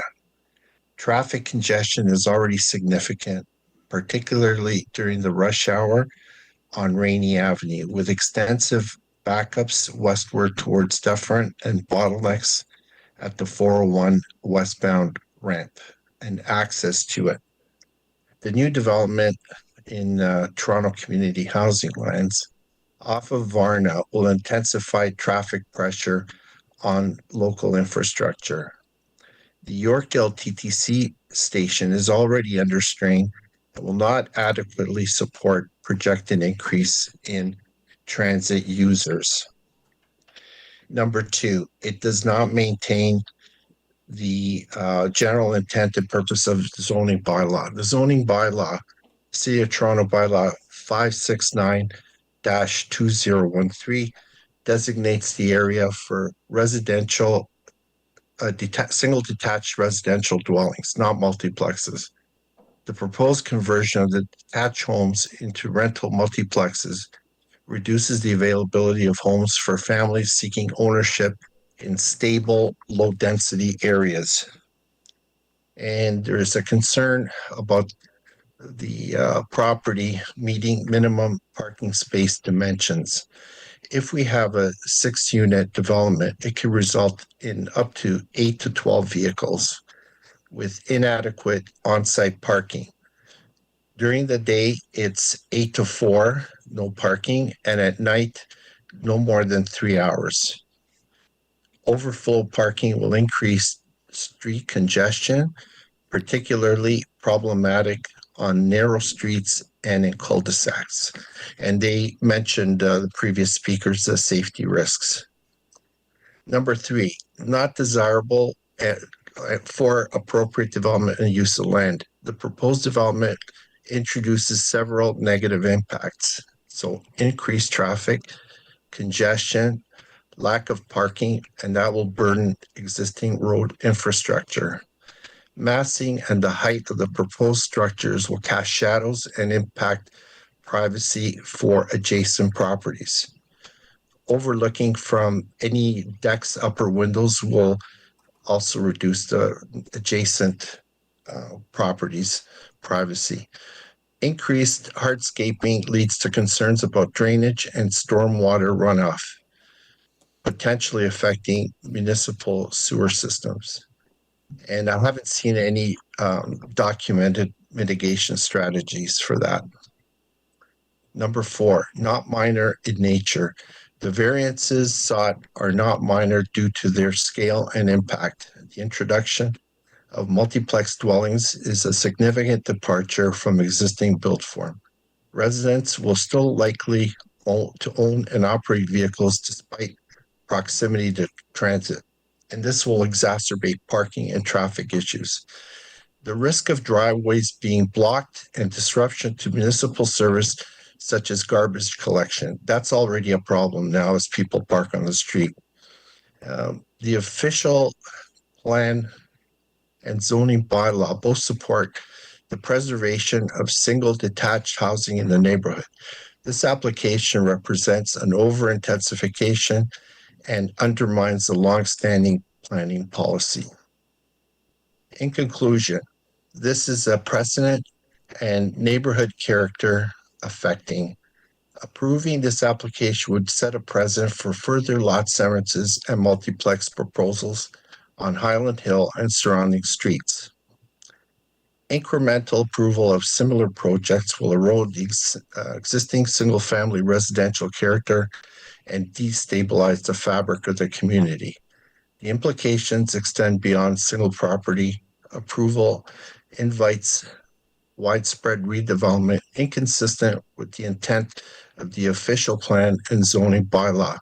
A recent decision, application number 241-921-63S4502TLAB on 1090 Kipling Avenue was rejected by the Committee of Adjustment on similar grounds under zoning bylaw 569-2013. So this reinforces the city's commitment to preserve the neighborhood character. My recommendation is based on the failure to meet all 4 statutory tests under the Planning Act and the adverse and irreversible impacts on community character, infrastructure, and livability. This application should be refused in its entirety. All right, I'm going to have to stop you there. Thank you. Questions? Okay. staff, do we have any other speakers? Yes. Hi, good morning. My name is Brynella DeMarco, and I'm at 37 Glenville Crescent. Most of the points that I wanted to cover have already been covered by Robert, Lucy, Paul, Bruno, other folks from Highland Hill and Alcester.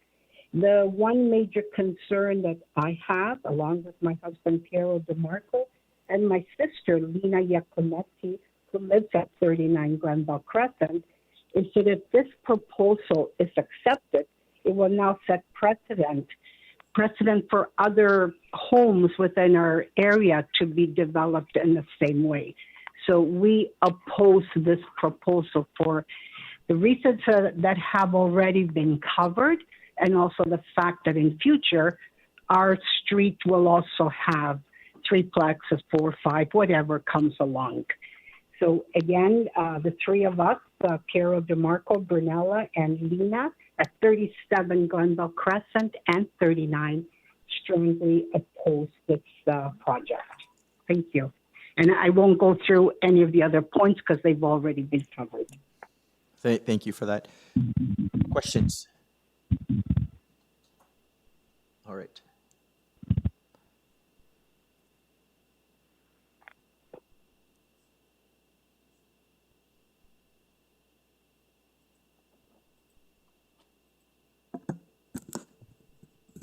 My name is Emily Plastina from 14 Alcester Court. I am in agreement with the presentations today, and I oppose the development.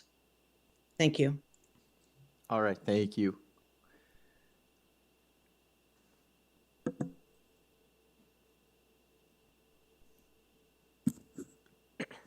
I believe that's all.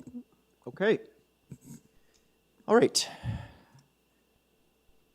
I'm going to turn back now to Mr. Benkowski. I'd like to provide him an opportunity to respond only to the matters that were raised by opposition. We'll get the 5 minutes up. Thank you, Mr. Chair, and thank you to the neighbors. I want to just start off with a couple of points. There were no transportation comments issued about any safety, be it for the neighborhood. There is street parking that's available at the evenings there. Again, City of Toronto does not require any parking for multiplexes. I do want to stress a couple of points that were made about the OP. In terms of the official plan itself, nowhere in it does it look to protect detached dwellings in low-density neighborhoods. That's not mentioned anywhere within the OP itself. What the OP looks to do is respect and reinforce. Now, the changing planning landscape we're undergoing right now, and it's important to note that this property is located within the Yorkdale MTSA. So in terms of the evolving planning framework, that MTSA, again, is evolving over time, both through the provincial policies we see, as well as City of Toronto policies to permit multiplexes, as well as garden suites. So as we see the evolution of the MTSA and how that's going to affect the neighborhood policies as it relates, we're going to see more and more development within the MTSAs, because this is where the province and the city envision this happening. And this is now minister approved. So the policies of the MTSA are in place. A couple of points. In terms of the built form of the dwelling, the built form of both of the dwellings are 100% as per the zoning bylaw. The side yard setbacks of 1.8 meters are adequate and maintain a nice open space and continue that pattern of open space along Highland Hills. There was some talk about the frontage that is being proposed. Yes, this would be the smallest frontage on Highland Hills, but again, there is not a consistent frontage of this portion of Highland Hills, where we do see lots that are at 15.24 meters. We do see lots that are 16.49 meters. And on Alcester, we do see lots around 40 feet or 12.6 meters in frontage.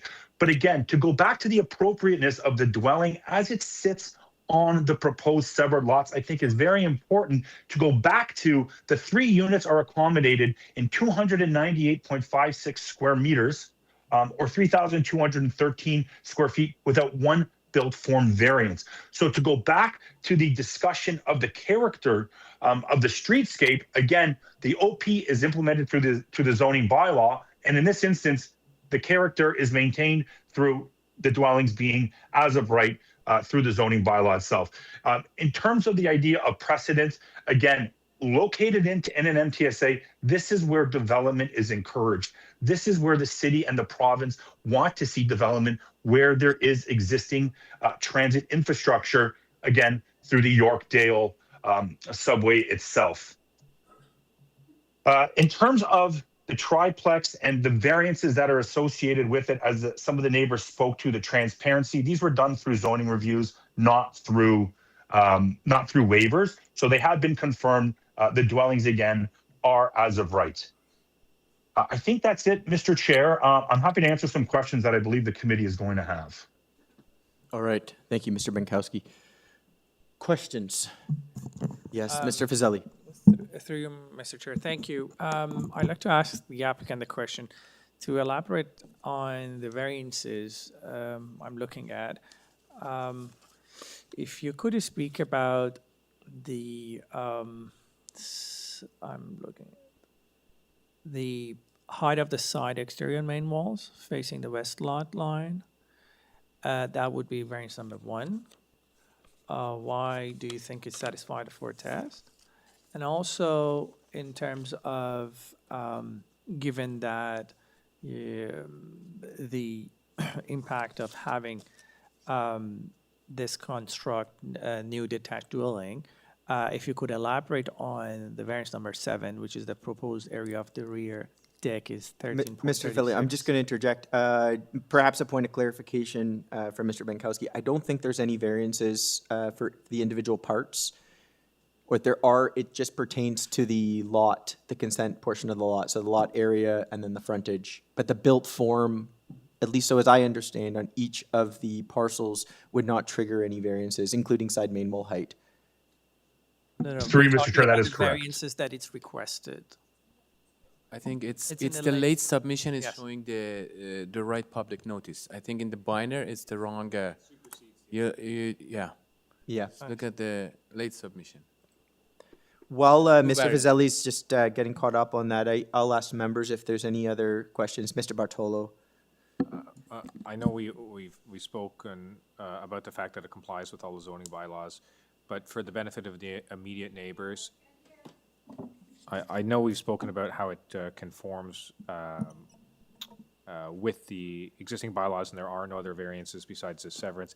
But I think for the benefit of the neighbors and just some clarification and understanding, can you talk about the height of the building and how it falls within the allowable policy, regardless of 1 or 2 lots or whatnot, and just address that issue of height, because I know that was brought up a couple times.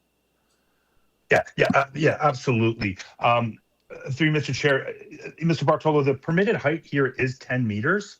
Okay, we are below 10 meters, so the built form as it sits from the streetscape is as per the zoning bylaw.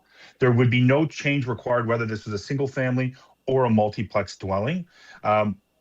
The 3 stories are also permitted on the property, so that's why we see no built form variances associated with any height or the number of stories. That is all, again, as per the zoning bylaw.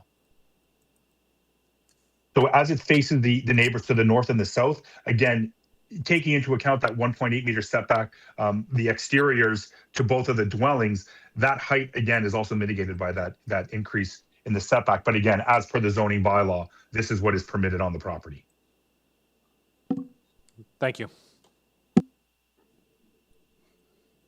Any other questions? Yes, Mr. Schwartz. For the applicant, I just want to key in on one of the 4 tests. One of the tests says, is the application desirable for the appropriate development or use of the land? So we've heard from a number of residents, and their impression is that this is not desirable for a number of reasons. Why, from the applicant's point of view, is this desirable?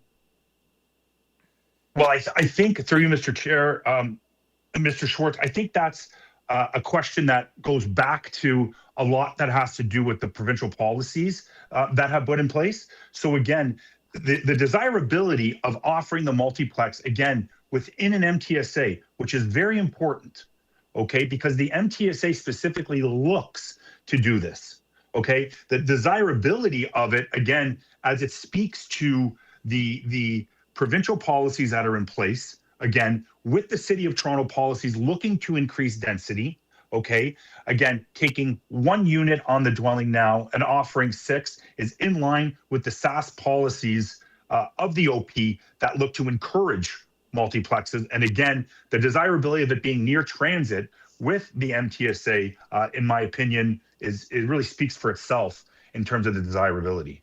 But just for the benefit of the public here, you mentioned a few acronyms like MTSA, which I think I know what that means, but maybe not everybody here knows what that is. Could you mentioned OP and MTSA, a few others. Sorry. Can you maybe clarify? Yes. Just because So we've got sorry. quite a few people here. Thanks. Yeah, my apologies. An MTSA is defined as a major transit station area that was recently approved by the minister and is now in force. Again, where you take essentially about a 10-minute walk from transit, and within that sort of bubble or circle, we want to call it, there's policies in place that are looking to increase density, that are looking to increase affordability, things like that within these MTSAs. And it's going as further as there's going to be some inclusionary zoning that's going to come in the future, which will make really developments a lot easier to be approved through that inclusionary zoning. In terms of the OP, my apologies again, I was just referring to the official plan. All right. Any other questions? Mr. Fazeli, did you get that sorted? Okay. Because we have another item, so I thought that it is part of the variances for the severing the Fair enough. land, Just yes. make sure we're all on the same page. Okay, we've heard a lot on this item, almost 2 hours, which is frankly a lot, even for an application, even for a multiplex application and consent. So members, we're okay to proceed into committee at this time? Yes, okay. Let's take this into committee. Who would like to get us started? I have some comments myself, but I'll maybe provide other members a chance to jump in.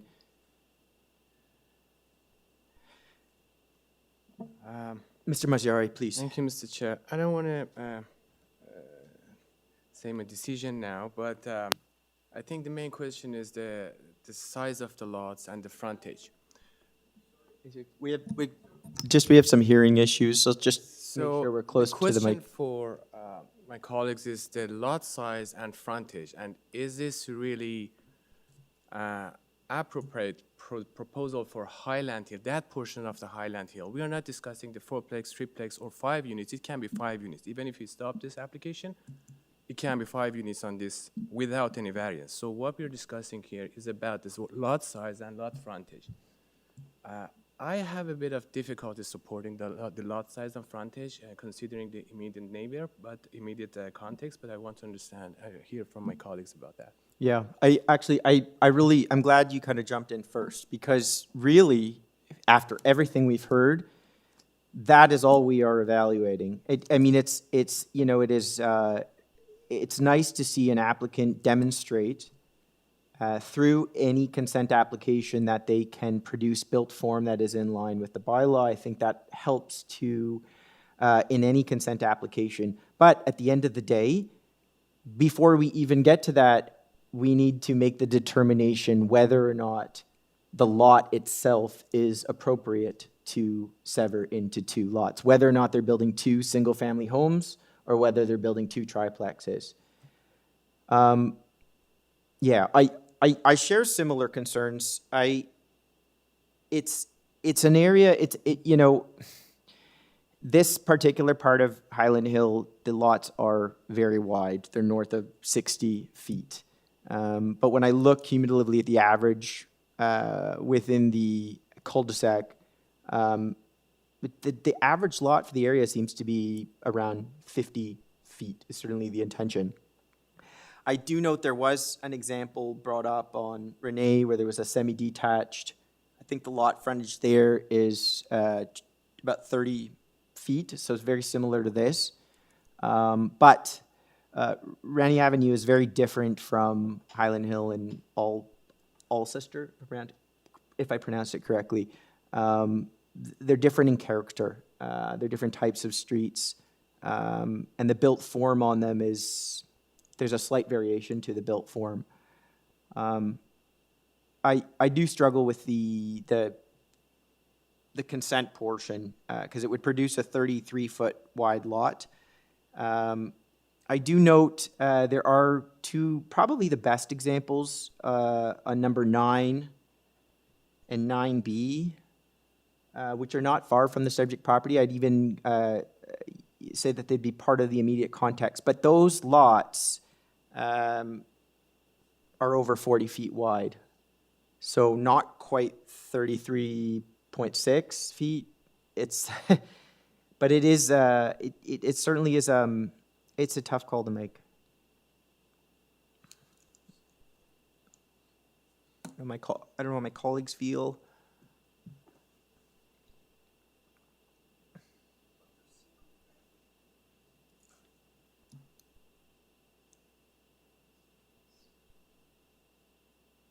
Any other comments? Should we proceed to motion, see where it goes? I get the sense that we might have a divided panel today. That's certainly okay. I'm okay to make a motion, because I think, as you pointed, I think the lot size and lot frontage is not appropriate for this portion of the Highlands, so I think that I refuse the consent portion of this application. So I put forward the motion to refuse this application based on the fact that it's not appropriate for the immediate context. All right. Do I have a seconder? I will second the application. Mr. Bartolo, you'll second? All right. All in favor? Okay, that's unanimous. The application is refused. Yeah, okay. Please hold off on the applause. I know it's been a long day, but I have to execute a certain level of fairness in the chambers, okay? We're going to take a break. We'll resume in 10 minutes at 12:05. Thank you to everybody that's been waiting for the morning session. I really will try my best to move things along quickly and get us back on track today. Thank you, everybody.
All right, we're back. Thank you again, everybody, for your patience. I'm just going to deal very quickly. We've got a few deferrals. I just want to get off everybody on their way this morning that's been here since 10. Our Deputy Secretary Treasurer has stepped out, and we have our senior planner stepping into that role for the remainder of the hearing. Ms. Deputy Secretary Treasurer, there are other deferral requests this morning? Yes, that is correct. The next deferral request we have is for item number 3 on 209 Burbank Drive.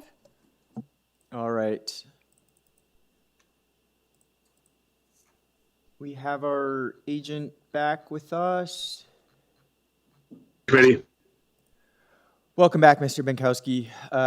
My understanding is there is a request for deferral on this item. Correct, for TRCA consultation. All right, I do see that in the package. Let me just see here. We do have, is anybody in the gallery here to speak to item number 3? Staff online? All right, just hold on there, Mr. Benkowski. We have one speaker on the online. Check in with.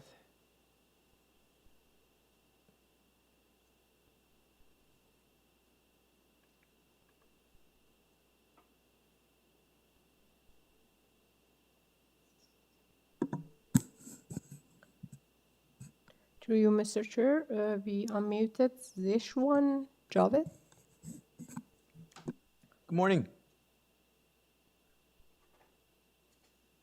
Good morning. No comments from me, just observing. All right, thank you. Okay, Mr. Benkowski, I don't have any opposition. We've got your deferral request. I'll provide you an opportunity if there's any other comments that you'd like to make. Otherwise, we can head into committee on this.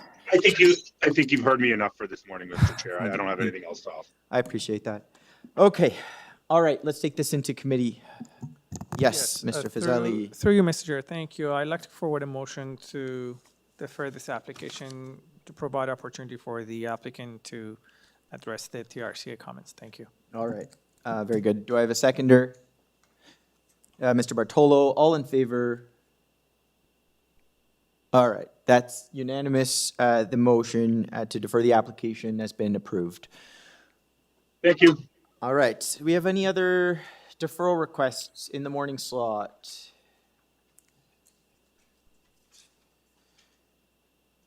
Item number 6, is that?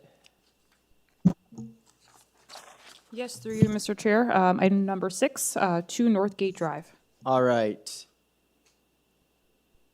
I am Charles Chenwai, the applicant. I'm at 20 Smithwood Drive and requesting a deferral. All right. What is the reason for your deferral request, sir? The planning department came back with 3 items that I want to try to improve. Okay. And work with them to make the application more favorable for a win at the Committee of Adjustment the next time it's brought up to the panel members and everybody else. Fair enough. All right. Let's take this into committee. Mr. Bartolo. Yes, through you, Mr. Chair, I'll put forward a motion to defer this application to allow the applicant to confer with the city and revise the application. All right. Do I have a seconder? I'll second that. Second by Mr. Fazeli. All in favor? That is unanimous. That deferral request is granted. Thank you, committee panel. All right, Ms. Deputy Secretary Treasurer, I presume that concludes our deferral requests for the morning? Yes, that's correct. Okay, thank you very much. All right, so we are jumping to item number 2. Moment here. Five Lady York Avenue. Purpose of the application is to obtain consent to sever the property into 2 residential lots and to construct 2 new dwellings. Right, we have our 2 variances for lot frontage. And for both Part 1 and Part 2, setback of a rear veranda from a lot line, lot area, lot frontage, lot coverage, north side yard setback, and south side yard setback. And that would apply to both Part 1 and Part 2. We've got our agent with us in person. Welcome, sir. Good afternoon. Yes. Mr. Chair, I should say. My name is Addison Milne Price. I'm a registered professional planner employed by Design Plan Services, located at 87 Skyway Avenue, Toronto. All right. And just to confirm, we have another party. I believe they're the immediate neighbors. I just want to check with staff. We have them online. Does Simon, is that your client's last name? No. I don't believe so. Okay. We had them, Mr. Chair, but not right now. I'm gonna try to contact them. Okay. Let me just connect just to see, just to determine what, if they're on either side. Perfect. Okay. Because I have them down as owners for some reason, but I also note that their address is the property directly adjacent, so there might have been a mix up there.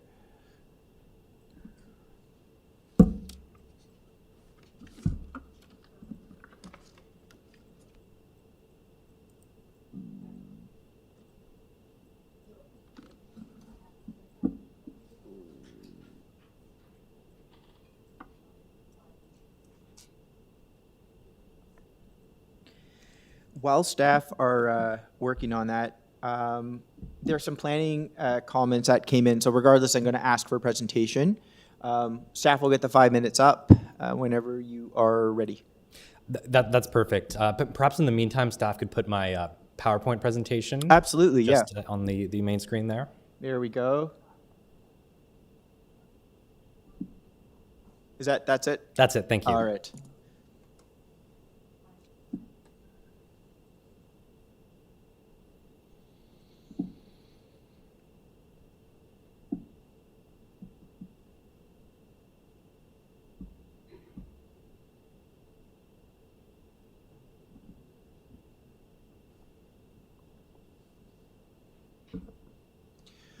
Whenever you're ready. Okay, absolutely. If we could just go to the next slide. I figure I'm just going to get right into discussing the neighborhood context before I discuss the specific variances and severance. So the subject property is very close to Downsview Airport and the Downsview redevelopment secondary plan. And that's an area that's sort of been identified by the city for vastly increased employment and commercial land. That's to the tune of about 50,000 new jobs is the target for that area. That's in addition to Yorkdale Mall, which is in close proximity, as well as some other commercial plazas all around the neighborhood. Just if you can go to the next slide, I want to zoom in for a second on the immediate context. In terms of this neighborhood's character, there's a wide mix of the types of dwellings that are here. There's semi-detached, single-detached, walk-up apartments, townhouses, and there's a variety of lot sizes and types to accommodate all of those different types of dwellings. But I want to focus on the fact that on this block that we're on, there are 4 lots on that right side of Lady York. On that left side, there's 5. If you look just to the north on the adjacent block, there are 5 blocks on either side of that subject property. So what we're doing is we're making this one part match all the rest of that neighborhood. There's going to be, what we're proposing is 5 blocks on this side, where there's 5 on either end of 5 Lady York. That's the sort of established character thus far. Now, I'll skip ahead just a little bit in terms of time, because planning staff did have some specific concerns, and there was a neighbor that had some specific concerns. So if staff could just go to the slide with 25A and B Westdale. I have the draft plan and elevations just to show that really this is a type of dwelling that's consistent with this neighborhood. But there's also been a severance quite close by, 140 meters away, with a very similar lot frontage, with a very similar lot area, and very similar dwellings to what we're proposing here. This dwelling, this lot, it wasn't included in planning staff's analysis because staff only looked at lots that were less than 10 meters. And in fairness, what we're proposing is 9.97 meters of lot frontage. But that means that this lot and other ones that are just above that 10 meters didn't get captured. For reference for the committee, that 25A and B Westdale Drive, they're both at 10.42 meters. So in my mind, that's quite similar to a lot frontage of 9.97 meters. And these houses fit nicely into the neighborhood. They're smaller than some of the other houses, but there's a mix of large and small houses in this neighborhood. That's not the only severance that has a similar size to what we're proposing.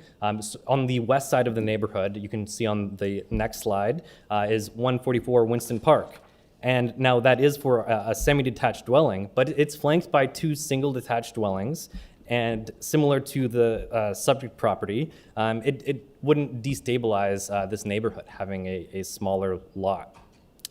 On the next slide, I provided a lot area and lot frontage analysis, and we also provided a planning justification letter that really dug into these results. But the main things that I want to point out is that there are lots that are smaller than what we're proposing in this neighborhood. And more specifically, there are, I would say, a significant number of lots that are less than that 15-meter requirement in the zoning bylaw.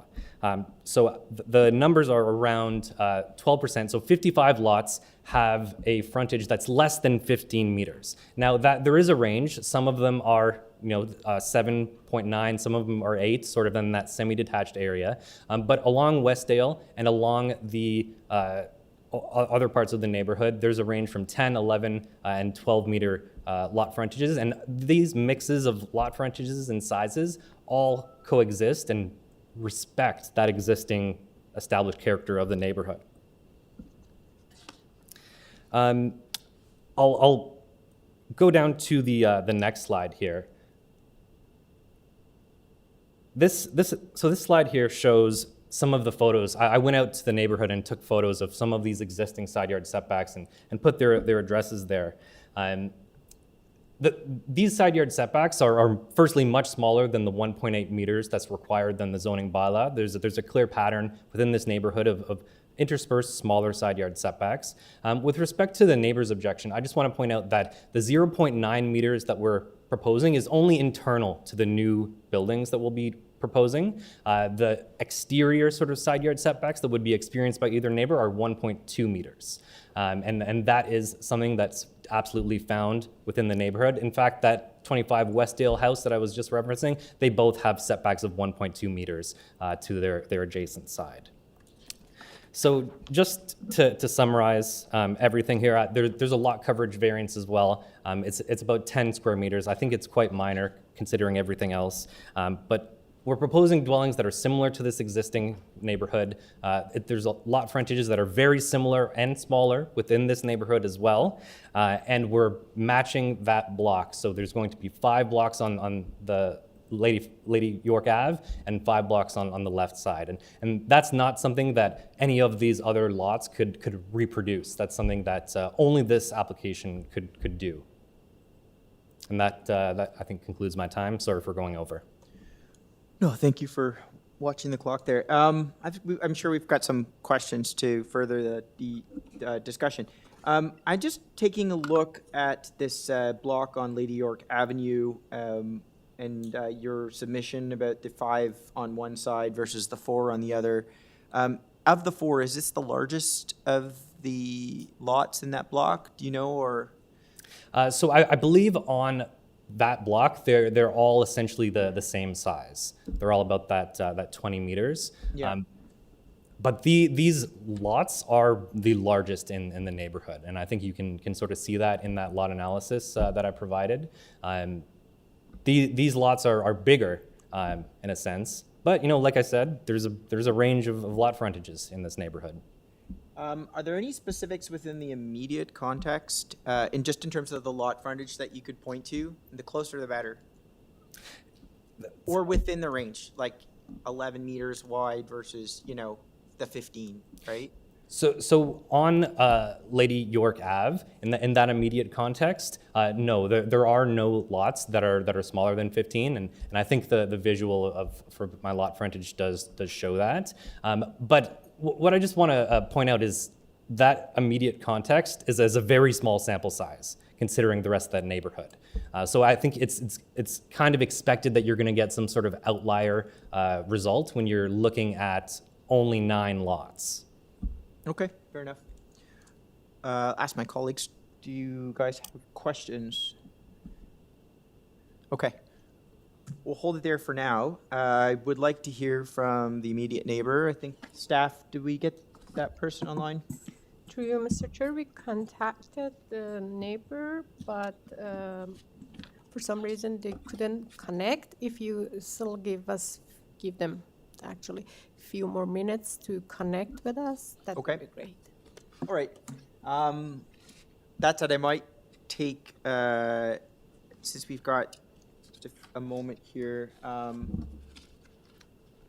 in your analysis, do you have any specific addresses that are closer to that 10-meter mark on the flanking streets? I think Yes. Yeah. Yes, so the example would be 25 Westdale Drive, 25 A and B. Both have a lot frontage of 10 meters and 42 centimeters. So about 1.5 feet to what we're proposing. Okay. Any other, just that one? Do you have any other examples? So there is another example, 144 Weston Park. That is a semi-detached dwelling, but it has a lot frontage of 7.92 meters. Okay.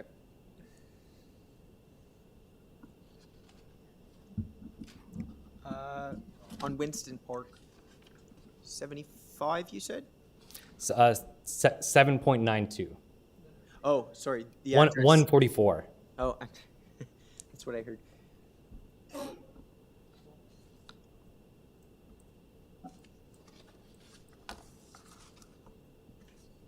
Through you, Mr. Chair. 144, what was the name of the street? I'm sorry, I couldn't hear you. Can you repeat the address that you have mentioned?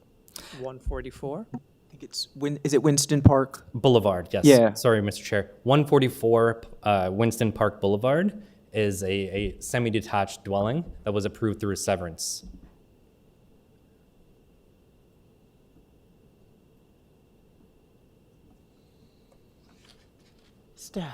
Staff are just trying to get the immediate neighbor online. Just bear with us.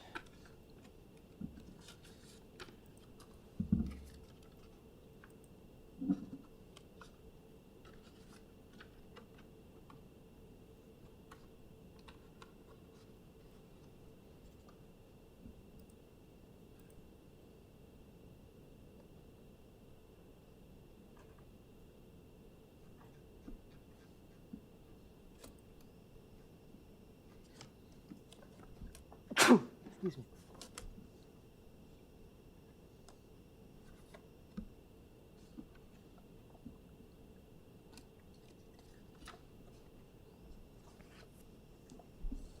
Yes, please.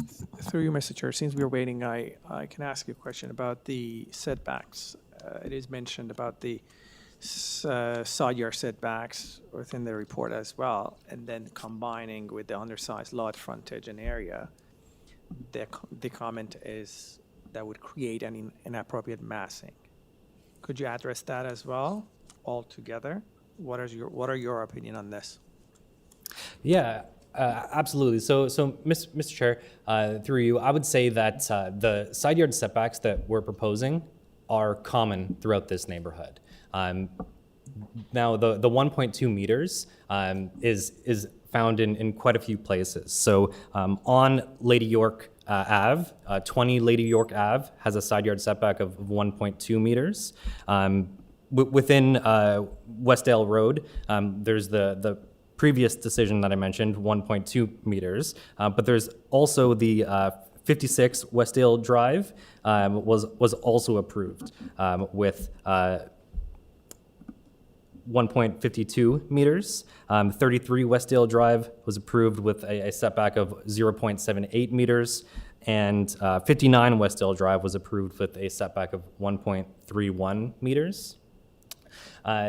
Furthermore, there are quite a few older builds in this neighborhood, and as a result, I wasn't able to confirm the exact side yard setback because there was no decision that goes back that far. But as you can see from the 6 photos that I provided, there are examples. These decisions were not all available here, but you can see visually that some of these setbacks are definitely less than 1.2, in some cases less than 0.6 even.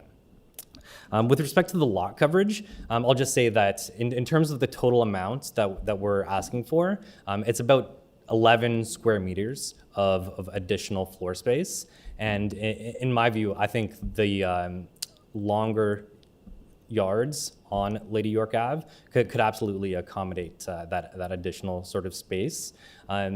However, I'd also submit to the committee that the lots that we're proposing at roughly 10 meters are a standard, if not even slightly large lot for a single detached house within the city. It's absolutely possible to construct a house as of right that's 10 meters or even on a 7.62 meter lot. Those types of houses are common, and we have more space than that. So, well, in some sense, the variances are linked. In my view, the request for a consent, I think, is somewhat separate from the side yard setbacks. Even though there are examples of side yard setbacks that are similar in this neighborhood, and there are similar lot frontages nearby, if not directly on the immediate context. Any luck? All right. You don't have any opposition? I mean, at least here to speak. But I would like to state that we do have a letter of opposition from the immediate neighbor in the package, which you've, I presume you've reviewed. Anything to address, or have you spoken with the immediate neighbor? Have you the opportunity to touch base with them? So unfortunately, I wasn't able to speak with them, but if they are watching, what I can say is their concern about the 0.9 meter setback to their dwelling, that actually isn't the measurement that they'd be experiencing. They'd be experiencing a 1.2 meter setback because the 0.9 meters are in between the two consents. Yeah. So it's an extra foot of difference there. Between the as of right and what's being requested, roughly. That's correct. 1.2 to 1.8. Okay. All right. Any other questions? Mr. Schwartz. So I understand there's a negative staff report here, right? Can you just quickly address your difference with their report? Absolutely. So through you, Mr. Chair, the reason staff and I have a slightly different opinion is because staff looked only at that immediate and adjacent context, while also limiting their review to lots under 10 meters in frontage. And so that's why that example that's about a 30-second walk away, it wasn't included, because that analysis they did was, I think, not as holistic as the analysis that my lot frontage showed. And well, I absolutely concede that on Lady York Ave, there aren't any sort of similar examples. But this is also something that any of those larger lots, they could not replicate. So what I mean by that is, well, these are the sort of larger lots. They all are split into 5 lots, whereas this block is split into 4. So anyone sort of coming after this would not be able to make that sort of same argument. They would be trying to make one of those 5 into 6 instead of having 5 lots on each side of that immediate context.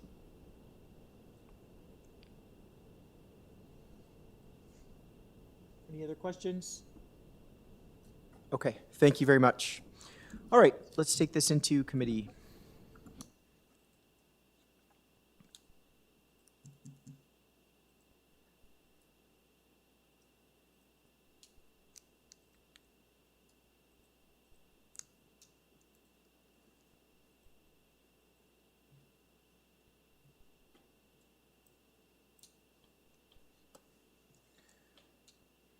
Mr. Bartolo?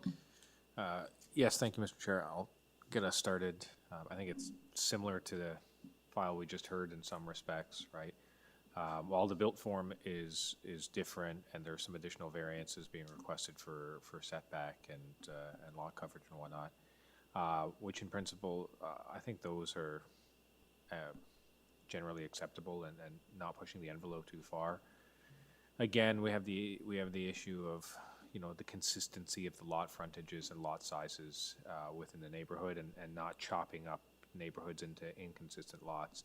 And I understand from the applicant submission, there's a couple lots around the corner that were severed, and there's some semis were built. But when I look at it within the local context, it's fairly consistent, I would say, and there's not a lot of lots, maybe that's poorly phrased, that are under 15 meters, generally speaking. And I've read the staff report. I understand what the applicant is saying about them not considering lots that are kind of just on the bubble there at that approximate 10-meter mark. So this is my only sticking point on this. I'm gonna kind of reserve my final decision until I hear everybody else, but that's where my head is at right now. Mr. Schwartz? Yeah, I agree with my colleague in the sense that it seems to be like the last one we heard. And I think, you know, I'm leaning for consistency, that we ought to sort of think about it the same. Now, the weird thing is, on the last one, we had quite a bit of local resident opposition. In this one, we have no real, we have one. We have some. But we had effectively a positive staff report. Here we have a negative staff report. Yeah. But I think, like, you know, taken as a whole, you know, if we're going to be consistent, we don't have to be consistent. But if we're going to be consistent, I think it's like the last one. And the only real difference is how many people are opposing it, and whether there's a staff report or not a staff report. But I think overall, it's like the last one. Anyway, that's my thought.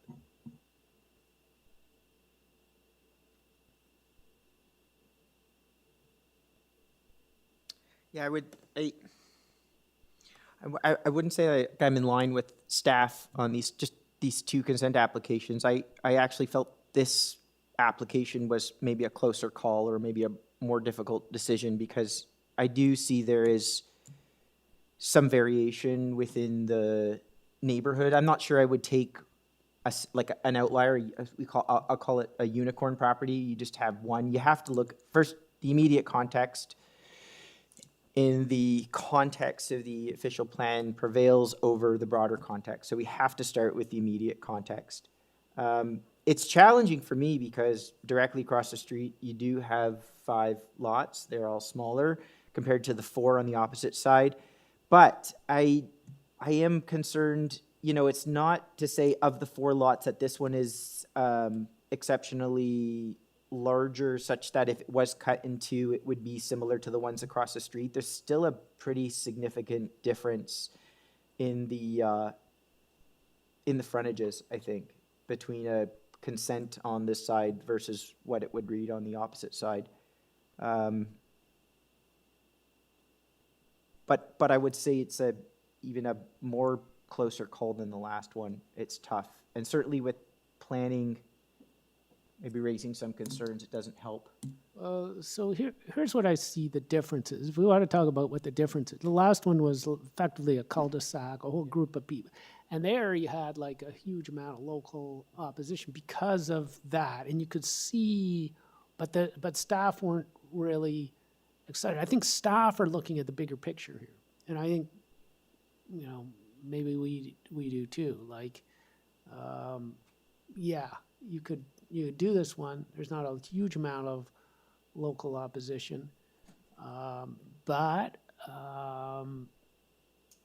you know, it has impact maybe on a larger scale. For like that one would have impacted just that cul-de-sac probably, and it would have impacted them in big ways. So you had a huge amount of people showing up.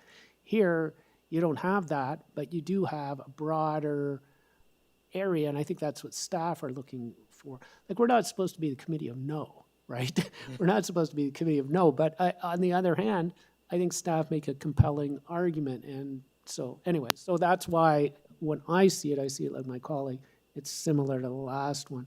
It's different size of scope, and maybe that's why planning staff have gotten involved here. But I think there's a bigger picture here, and they've picked it up, and so that's why I see it like the other one. Yeah, Mr. Schwartz, I guess in just to your comment, if you were to permit a consent on this side of the street, if you've got 4 lots that are all the same, then in terms of the broader picture down the road, we might be looking at 8 houses on this block opposite the 5. How do you reconcile that if you permit the 1, if the other 3 lots then? So I think that's where I get stuck with it. But it's certainly not an easy one. I will say that. I don't know, Mr. Fazeli, Mr. Marziori, maybe. Yeah, this is not an easy one considering what we just did with the last application. But to me, I think the previous application, there's a big contrast between the proposed and the immediate context. It's a huge difference between the lot frontage and lot areas on the side of that property and also across. But here, I think to me, it's closer, and it's not a dead end. So I would probably expand like a little bit to see the wider context. Yeah. So to me, it comes down again to that variances related to consent, but the other variances I think is definitely supportable. I don't have any issue with those. But in general, I think I respect the staff report, but I think to me it's supportable. Okay. Yes, thank you. Through you, Mr. Chair. I think we're looking at this specific application, so I'm not going to compare this with the other applications because each one has different context maybe. So just what we have before us, I understand the staff report in this matter. If you're looking at even the staff report in terms of like the merits that they are referring to, they are looking at the immediate context. And they are producing numbers of like a lot coverages, like only 3 lots with frontages less than 10 meters. And they talk about 12 lots measuring less than the zoning bylaw requirement of 15 meters. So when I look at the numbers are very little and minor. Yeah. And it is within the immediate context, those examples. Yeah. So I think in this matter, I do not really go with what, I respect that, but I don't think I have the same concerns in this. What a staff report is explaining is actually helping me to understand the numbers as very low. It's not very significant. Therefore, I think I don't have the same opinion as them of recommending the refusal, no. Okay. Anybody? We're gonna have it looks like we're gonna have a split on this one, which again is okay. That's why we have 5 adjudicators. But would anybody like to bring a motion, see where it goes?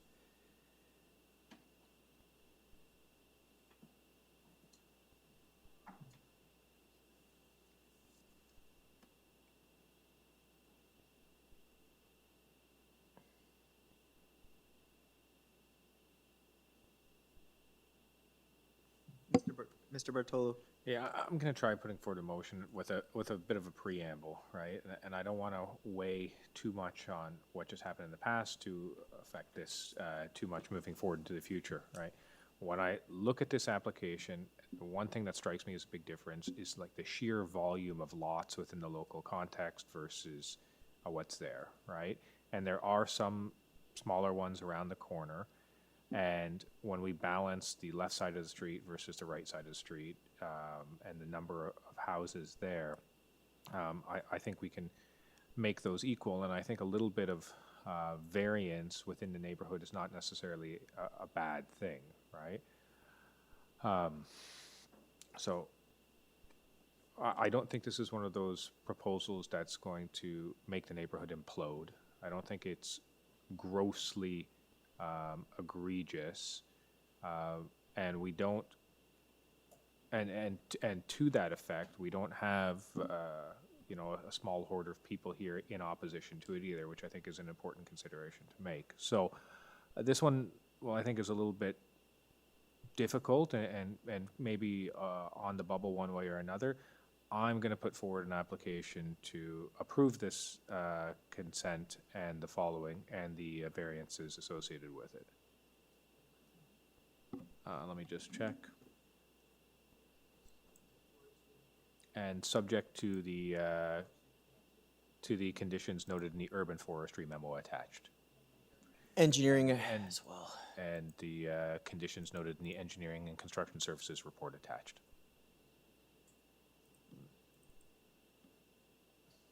And that should be it. Yeah, that urban forestry 3 would apply to both part 1 and part 2. Correct. Just for the record. Okay.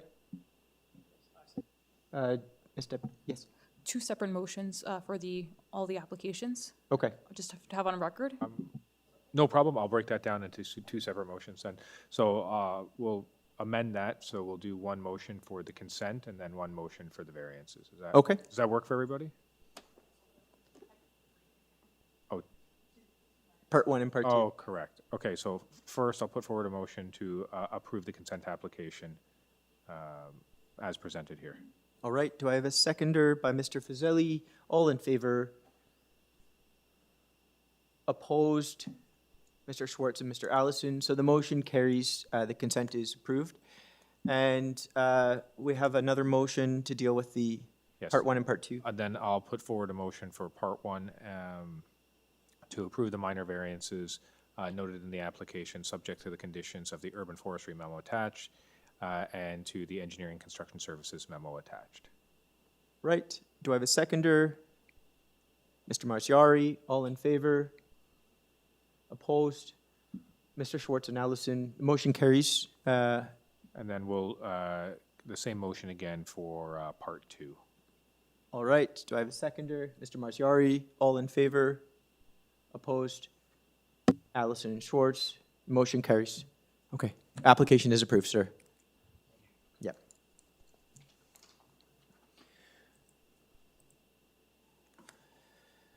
All right. Item 3 has been deferred. So we're moving on to item number 4, 32 Tullamore Drive. The purpose of this application is to construct a rear addition to the existing dwelling. 1 variance for building length on file, material from the applicant, and a letter from Metrolinx. We have our agent with us. Yes. Good afternoon, Chair and committee members. My name is Arvind Gopi. I'm the architect and the agent for this application. My address is 738 Edgewood Road, Pickering. Thank you. I'm going to ask my colleagues if they'd like a presentation.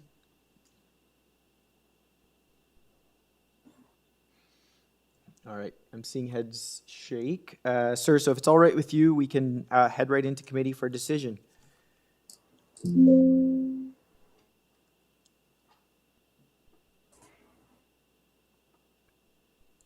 Hello? Hello? Yeah, sorry. If you'd like to add anything, you may, but it looks like we can head right into committee on this file. I believe it's very minor. It's just we are asking for just 1 item for the building length, where the permitted is 17 meter and the proposed is 19.01. It's basically we are extending the house to accommodate their elderly mother, to have a bedroom on the main floor. It's pretty minor, and I believe this will get approved. All right, thank you. Okay, let's take this into committee. Mr. Marciari. Through you, Mr. Chair, I think it's a straightforward application, so I'd like to put forward a motion to approve this application. All right. Second by Mr. Fazeli. All in favor? That's unanimous. That application is approved. Thank you so much. Thank you. Item number 5, 58 Verwood Avenue. The purpose of this application is to construct a new 2-story detached dwelling with an integral garage and rear covered patio. On file, material from the applicant, and 2 variances, lot coverage and west side yard setback. We have our agent with us. Yes, Mr. Chair. My name is Victor JEDBURGH. I'm an architect, and I'm representing the owners of number 58 VERWOOD. All right. I'm going to ask my colleagues if they'd like a presentation.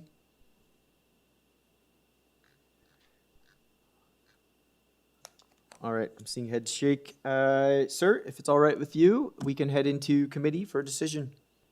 Absolutely. I just wanted to add that one item, number 2, which you may have questions about, why we're shifting the house to encroach into minimum side yard setback. It's basically because of the large tree in front of the house. To accommodate driveway without injuring this tree, we have to shift the house and reduce side yard setback on west side.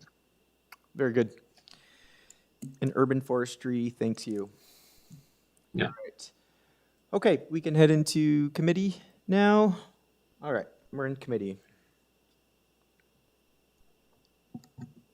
Yes, through you, Mr. Chair. I'm okay to forward a motion if there are no comments from colleagues.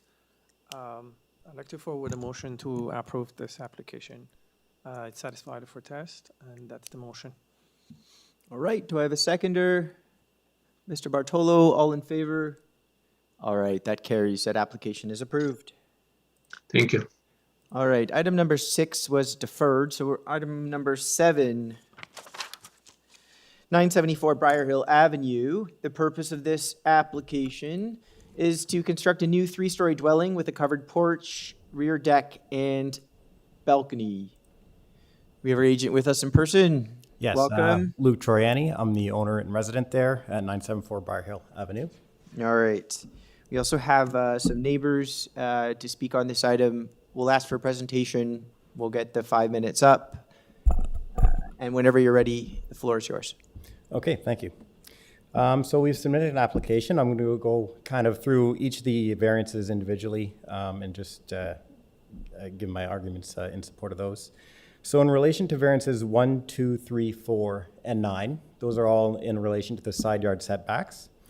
On the east side, we're applying for 0.65 meters versus the 1.2 meter requirement. And on the west side, we're applying for 0.97 meters versus the 1.2 meter requirement. The current east yard setback is 0.25 meters, and the current west yard setback is 0.85 meters. In total, we're reducing the width of the proposed building by 0.28 meters compared to the existing structure. I've noted at least 28 instances of approved side yard setbacks in our neighborhood, with 12 of those associated with new builds. If we were to adhere to current zoning, our new dwelling would have to be 17 feet wide, which is practically very difficult to design a house, a new functional living space within. Upon reviewing previously approved applications in the neighborhood, there were 2 common solutions: to either build an addition in order to keep existing setbacks, or to build new structures and acquire variances to side yard setbacks, as we're doing now. We've opted for the latter as we prefer to put in a new foundation to structurally support an additional floor, while also allowing us to ensure proper flood protection, etc. In relation to variance 7, which has to do with the floor space index, we're applying for 0.97 versus the required 0.8. This is mostly a function of the additional story, as the footprint of the building will be narrower than the existing building, and the length of the building is less than required by zoning by 0.9 meters. I'd also note that at least 8 instances of floor space index variance approvals in our neighborhood, with 5 of those related to new builds. In relation to variance 5, we're applying for a variance to main wall height of 9.28 meters versus the required 8.5 meters.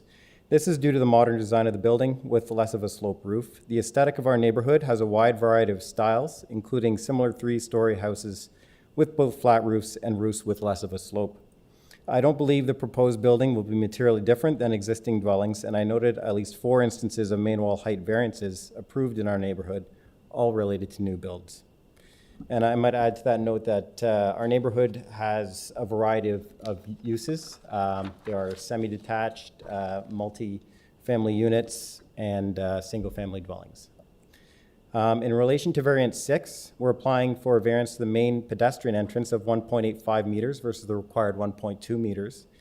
I would note that our current pedestrian entrance is 2.2 meters, so we're looking forward to having fewer steps to walk up every day, but there are numerous pedestrian entrances higher than the requested variance throughout the neighborhood. I believe this variance is minor in nature. In relation to variances 8 and 10, we're applying for variances to a platform area of 19.2 square meters versus the required 4.0 square meters, and 2 platforms versus the required 1 platform. These appear to be common variances to approve based on my review of prior committee meetings. I took it upon myself to measure just our outdoor table, deck box, and barbecue, and together that makes up 4 square meters. And that's excluding any space for chairs. So that highlights that this requirement can't really result in a functional deck. The proposed platform off of the second story will be smaller. Oh yeah, if you can pull up the pictures, we have some photos included with the application. If you scroll down to the bottom one there, there's a picture of our backyard with the deck. So that is, one more down. Yeah, that one there, that deck is 22 square meters. So what we're proposing is smaller than that, and that 19.2 square meters includes the extra platform above, the second platform, which we're including for planning purposes. I believe we have to provide egress on that level. That's it in relation to the variances. We're constructing this building for our own personal use, and it largely conforms to the character of the neighborhood. The front yard setback will also increase by 2.7 meters, which will be a positive for the space of the neighborhood, while also allowing at least 1 additional car to fit in the driveway, which will alleviate some of the parking concerns that any neighbors may have. I've personally talked to and gotten verbal support for our project by our 3 adjacent neighbors and 10 other houses within a 60-meter radius. Overall, I believe the requested variants are mostly minor in nature, and that's it for my presentation. Thanks for your time. Thank you. All right, so you have been in discussion with both the immediate neighbors. There's just because of the typology at home that's being introduced and the additional height for the first floor, while you are reducing the size of the deck, it is being raised up, 8-9 feet into the air. So there's going to be some impact there. I just want to ensure that the impact is not sort of too much on the immediate neighbor. Perhaps you can, maybe just provide a little bit of explanation there. Yeah, absolutely. We have been in discussion with our immediate neighbors, and we've discussed the plans. They received the letter, and they did not bring any concerns to us at that time.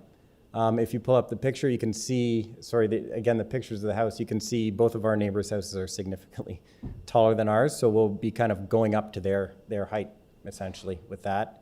We're not asking for a variance to the overall height of the building, just the main wall heights. Okay, thank you. Other questions? No. Okay, we have some other speakers for this item.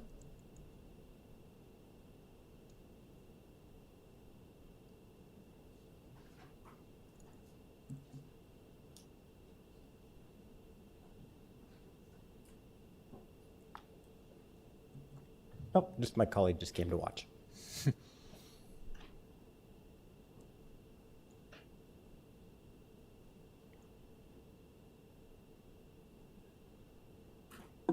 They were also online this morning, but not now.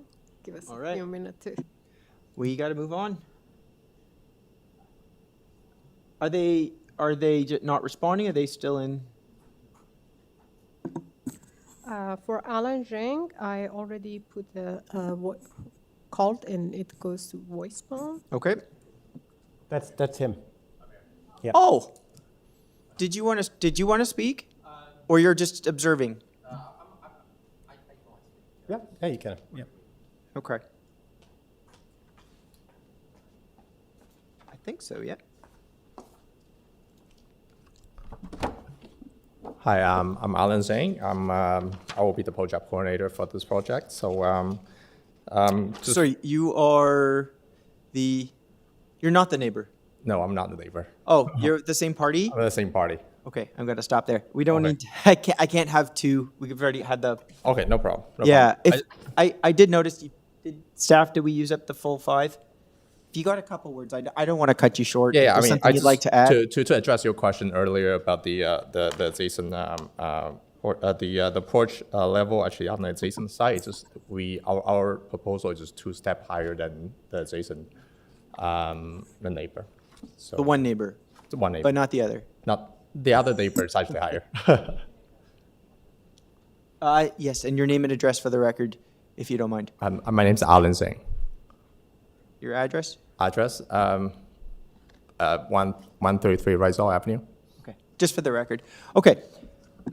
Staff? To you, Mr. Chair, we called Domenico and Lucia Scully to both numbers, but neither picked up. No luck. All right, we're going to move on. Thank you, everybody. It looks like we are ready to move this into committee. Yes. Okay, let's move into committee.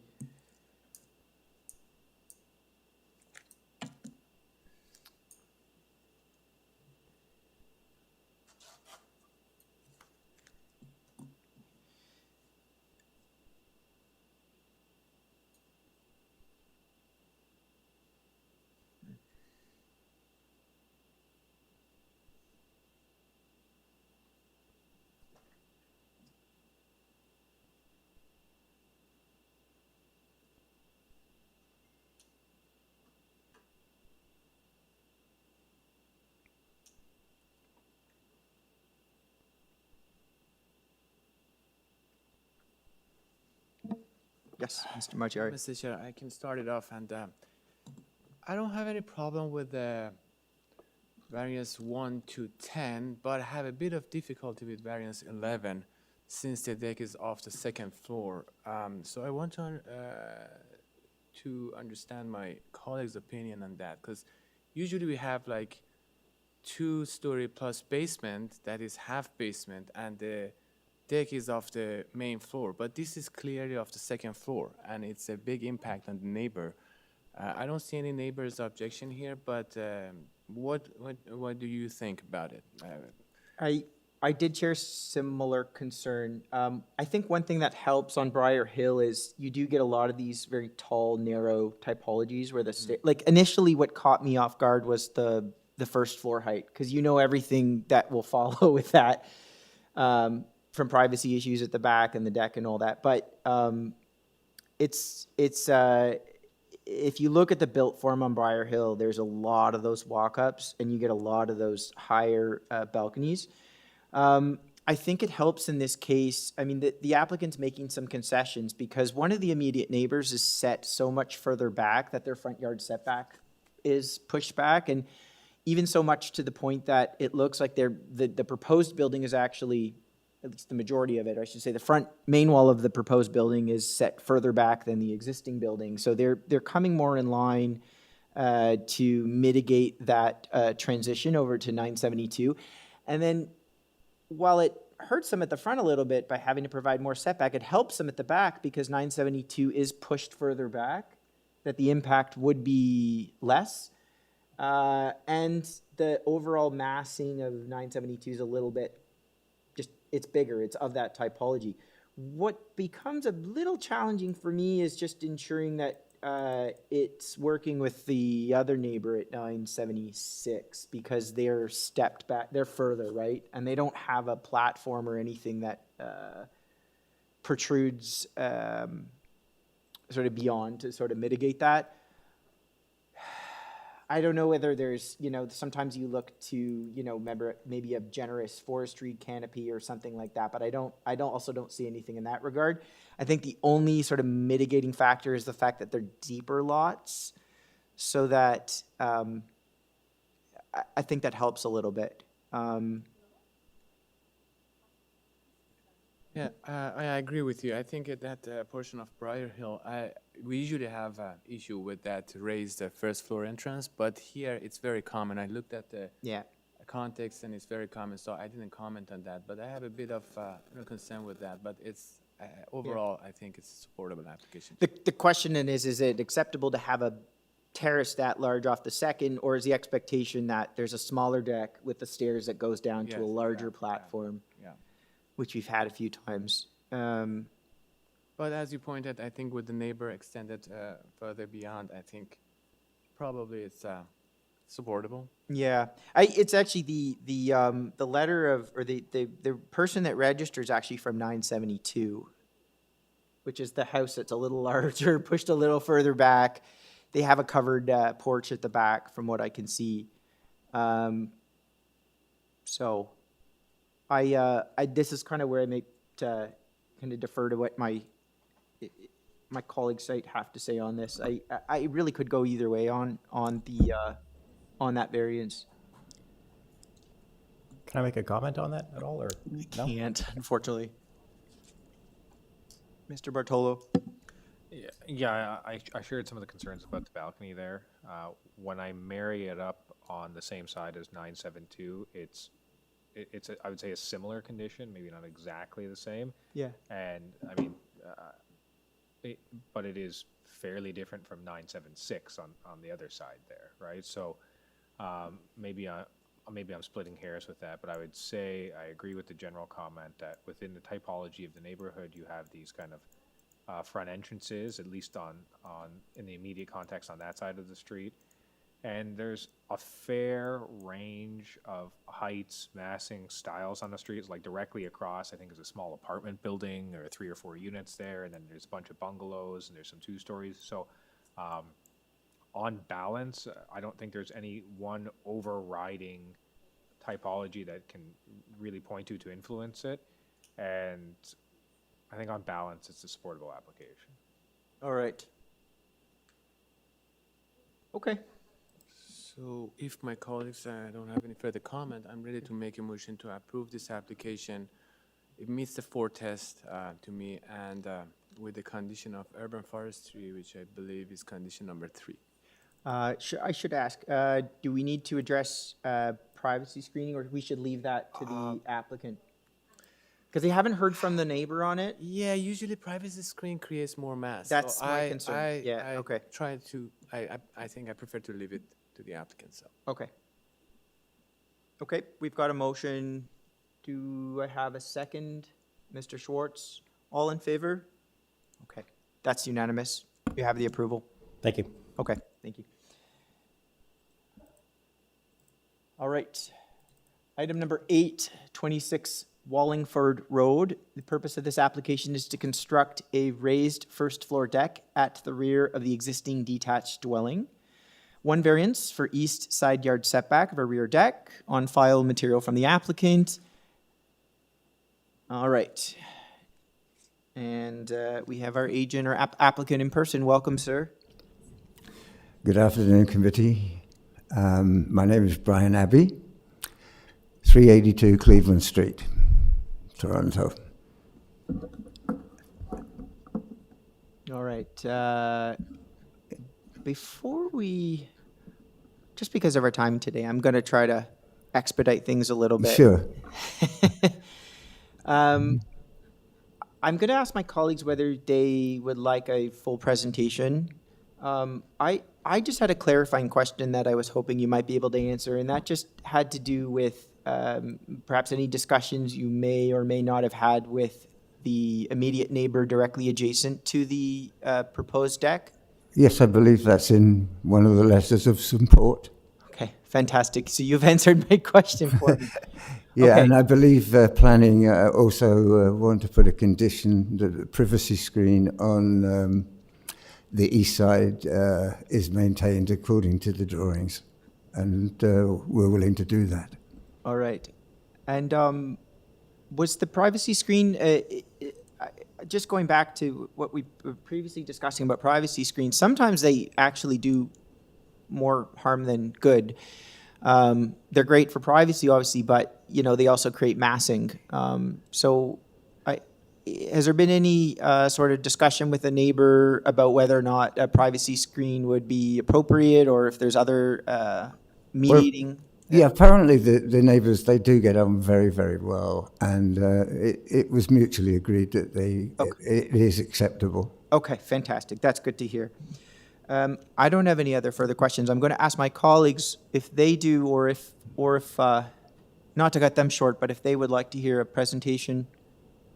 No? All right. If it's all right with you, I could take this into committee. Fine, thank you. All right, let's move into committee. Mr. Bartolo. Yes, thank you, Mr. Chair. Through you, I think it's a very straightforward application. The proposed deck is kind of in line with the existing building and kind of follows that same plane. There's the letter of support. Planning has no issues. Therefore, I'm going to put forward a motion to approve this application, subject to the condition that the proposal be developed substantially in accordance with the proposed left or east side elevation. Drawing submitted to the Committee of Adjustment, attached as attachment number 1 to the staff report dated September 18th, 2025. All right, thank you, Mr. Bartolo. Do I have a seconder by Mr. Fazeli? All in favor? That's unanimous. That's approved, sir. Thank you, committee. Yes, thank you for your patience this morning. No problem. All right, item number 9, 201 Bogert Avenue. The purpose of this application is to construct a new 2-story detached dwelling with an integral garage, a covered front porch, and a covered rear patio. All right, we've got variances for stair width, lot coverage, and main wall height. On file, material from the applicant and a memo from Urban Forestry. All right, we have our agent with us.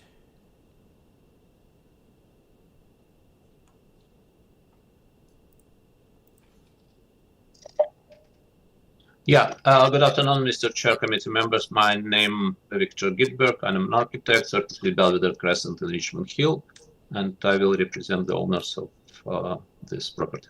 All right, thank you. Before we move any further, I should ask, do we have the neighbor here to speak? Are they online? They are online. Okay, very good. All right.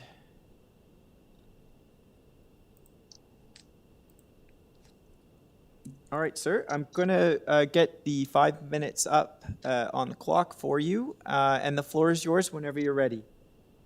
Thank you, Mr. Chair. Yeah, the presentation will be quick. Basically, we have 3 variances for the proposed new house with integral garage. The variance number 1, like it's a very small deviation from the permitted width of the stair. It's basically applicable just to 1 step because the platform of the front entrance squashed between projecting stair and garage, and it would be just difficult to build the stair 3 centimeters narrower than a platform to which this step is leading to.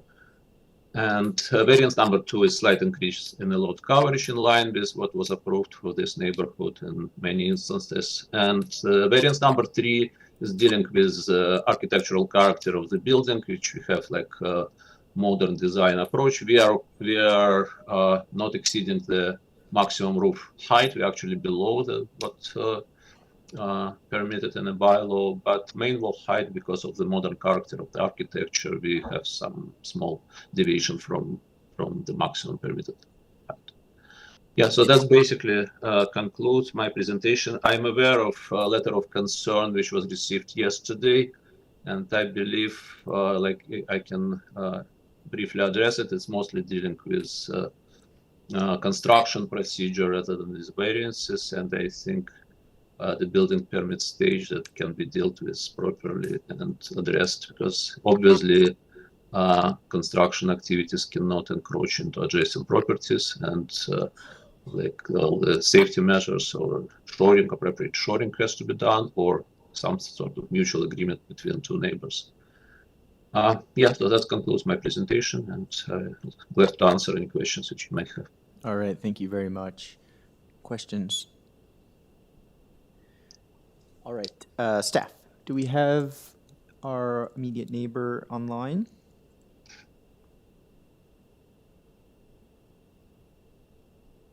Yeah, hello, I'm here. Welcome. Your name and address, please, for the record. Thank you. My name is Adam Pereira. I am at 203 Bogert Avenue. It's the property on the west-facing side of 201 Bogert. Thank you guys for your time and giving me the opportunity to speak. Full transparency, this is completely new to me, so bear with me here. But I guess, long story short, we've been in the neighborhood for 15 years. I've raised my kids and my family at 203 Bogert, and we really, we've met Sergey, great guy, happy to have a new neighbor come in. None of the variances that we see there, pose any kind of a concern to us, which is great. Our primary concern does lie with the uniqueness of our two properties having a shared driveway that I use. I am a contractor, so I've got a fairly large truck that I park in the back of my home, in my garage, for security reasons, obviously. And I really need to ensure that that is still going to be available to me to use. Otherwise, it significantly affects how me and my family are going to be able to use this home. I guess, so we really, and again, this is all green to me. This is all new to me, but we wanted to confirm, I guess, the accessibility and the width size that's remaining for our driveway, the accessibility of it. And then I noticed that there's a lot of windows on the west facing side of the building, which now is raising a concern for my wife and I with regards to our privacy. Two of those windows are on the basement, along the basement grade. And when I look at the drawings, there's window wells that I'm guessing are underground or whatever. And we're concerned it's going to create some kind of a hole that my little girls are going to fall into, or I'm going to drive my truck into. So we really just want to get a lot more transparency and understanding of how this is all going to lay out, and to make sure that, Sergey and his family have everything that they need to raise their family. But at the same time, we really just want to ensure that none of this is going to be affecting the way we live in this home and the way we raise our family. I do think that the shared lot makes it a really unique application, and I really hope we take this into effect. Like, when I look at the windows, my understanding is that, a percentage of unprotected openings based on the setback of the property and the distance from the side property line will delegate how many windows we can have facing us. I'm not sure if that was taken into consideration, because when we look at it, there are a lot of windows facing us. It's a taller, bigger home, so we're concerned that our privacy is going to kind of be eroded here. Not to mention the back porch. It has a double opening doors that face us as well. So we just want we want clarity on that. We want to ensure that we're still going to have access to our garage and to the home and be able to use it the way we always have. Yeah, that's where we sit right now. All right, thank you. Questions? Okay, just so I understand, you noted that you said that there's an existing mutual drive between the two properties? Correct. Okay. And is it a legal mutual drive? Like, is it recognized on a survey? Yeah, it's on the survey from the original survey from 1953. It shows it on our sales agreement when we purchased this house like 15 years ago. It shows it. It acknowledges it. And it's in the drawings. I think that you see there. You could see it's noted in the application as well in the drawings that are there. All right. I will ask the applicant about it. I'm curious myself, just to understand a little bit more about that concern. And I guess, sorry, but further to that, maybe I didn't mention it, but I know when they're building a new house, they're putting up some kind of a temporary fence and stuff like that. But because of this extreme proximity to one another and us driving vehicles there and kids walking there, and I'm sure that they will do due diligence, but we just want to know kind of what the plan is going to be. What are the solutions that are going to happen throughout the course of this big project for them, for us. All right, fair enough. Okay, any further questions? All right, let's turn it back to our applicant. Give him an opportunity to respond to some of the concerns that were raised by the immediate neighbor. Yes, through Mr. Chair. I'm not aware of any mutual driveway registered on site on title. Like we have a brand new survey which was produced like a couple of months ago with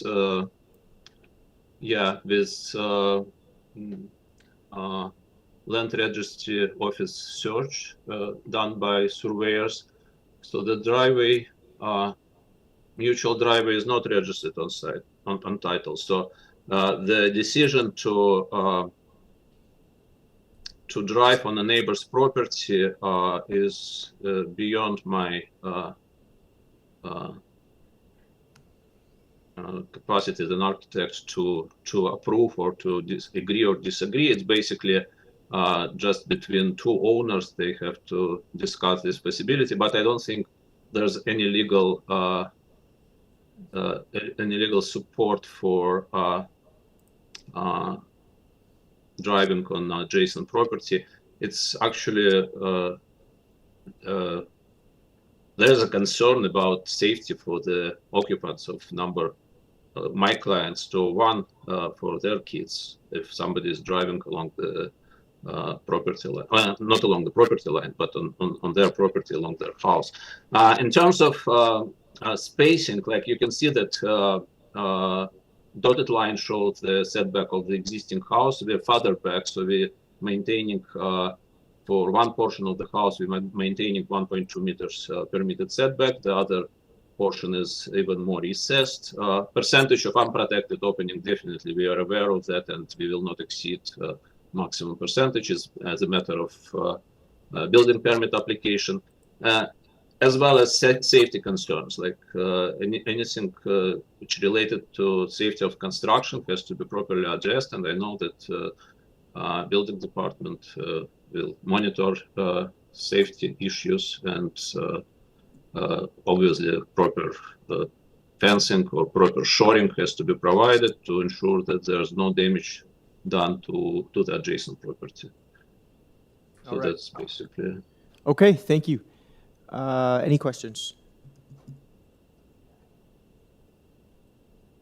Oh, yes. The neighbor mentioned something about some windows on the side and some sight lines, concerns about sight lines.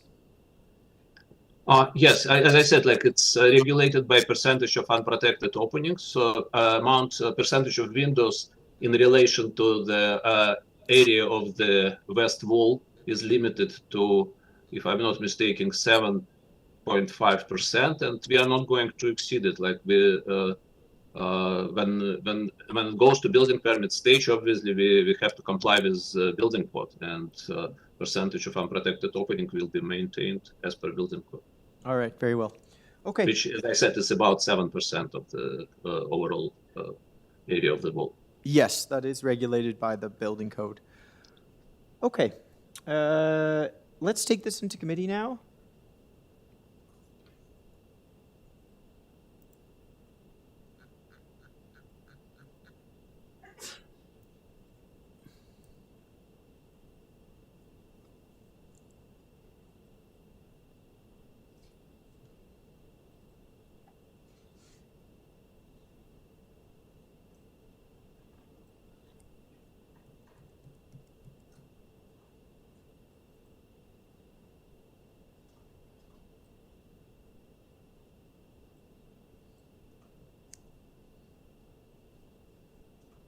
Mr. Bartolo? Yes, thank you, Mr. Chair. In hearing everything and kind of assessing the application, I think it's that meets the 4 tests as relatively minor application. I don't see anything earth-shattering here. The numerical values presented are relatively minor, and I don't think it's going to have an adverse negative effect on the neighborhood. So therefore, I'll put forward a motion to approve this application. All right. Subject to the conditions of the urban forestry memo attached. All right. Do I have a seconder? Mr. Vizzelli, all in favor? All right, that's unanimous. That is approved. All right, we are on item number 10, 4 BRYNHURST Court. Purpose of the application is to construct a new dwelling. This application was previously deferred from back in April. Two variances, including side main wall height and encroachment into a rear yard. On file, material from the applicant and some correspondence from community planning. We have our agent in person. Welcome. Yeah, hi there. This is Parishi Shah from Method Homes. I'm representing Chris Loftus and Method Homes. All right. Yeah. I'm going to ask my colleagues whether or not they would like a presentation from you.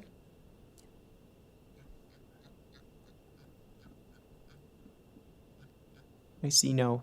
It looks like I might be able to move right into committee. If there's anything you'd like to add, by all means. No. Okay. All right. Let's take this into committee. Mr. Marziari. Through you, Mr. Chair, I think it's a straightforward application. That's the two variances are very reasonable, so I put forward to motion to approve with no condition. All right. Do I have a seconder? Mr. Fazeli, all in favor? Unanimous. That application is approved. Thank you so much. Yeah, of course. And thank you for coming down in person. Yeah, thanks. All right. We are on item number 11. 290 JEDBURGH? I could pronounce that. Road. All right.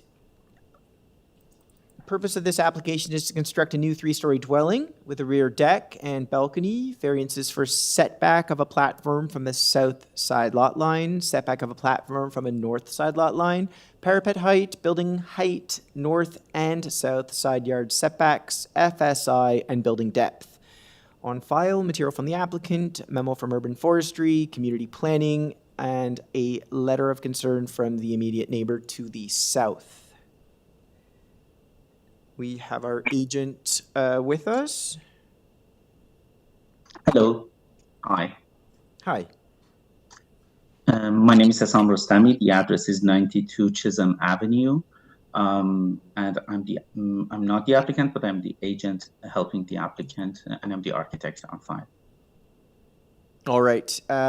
Should ask as well. You'll be subbing in for the agent then?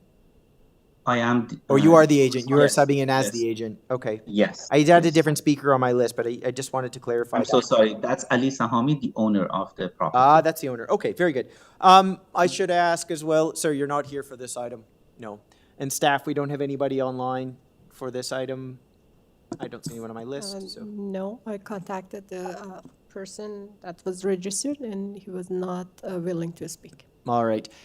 Sir, it is my understanding that you may have some modifications to make today? Yes. Or, okay. Yes. I would like, first of all, I just wanted to mention that we are not aware of the neighbor to the south objecting to our application. I didn't have access to the portal. The link to the portal for this particular property was broken, and I've been in contact with Jenny from the planning to get any correspondences regarding to this application. I have received no objection letter, and I'm going to get to that with the neighbor to the south. And then the modification, just to get to your question, is that in the public notice, item number 3 and item number 4 regarding to the height, we would like to eliminate those variances per planning the staff report and discussion that we had 2 weeks prior with Adam from planning. And we have eliminated and revised the drawing and resubmitted them to the planning. All right, very good. You noted that the application portal for this particular file was down? Yes. All right. How would you like us to deal with that? Would you like to request a I deferral? just- Would you like to staff? No. Yeah? No. If I know what is the essence of the objection Yes, from absolutely. the neighbor to the south, yes. Staff, can we please pull up in the late package on item number 11, there is a letter. And I will, I'd like to give Mr. Rostami an opportunity just to read that. Thank you. It's the height. So they're objecting to the height, which we already have eliminated it.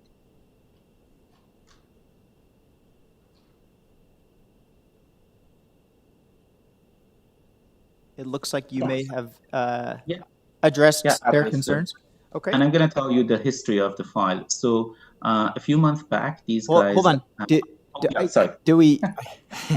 It is your time if you wish, but I'm Yeah. prepared. I'm prepared to ask my colleagues whether or not they'd like any further presentation on this, or if we can just move right into committee.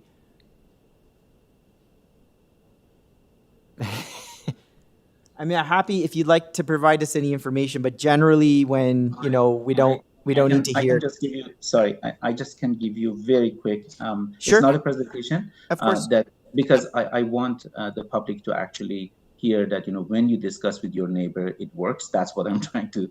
Yes. Okay. I didn't mean to cut you short. But by all means, go on, please. Yes. So we have discussed this application in length with the neighbor to the south who have been in front of the committee a few months back, and we have emails back and forth that we have discussed even to the matter of opening to the sides, windows, and everything to make sure that they're happy with our proposal and we are happy with their proposal. So I was quite surprised to see their letter of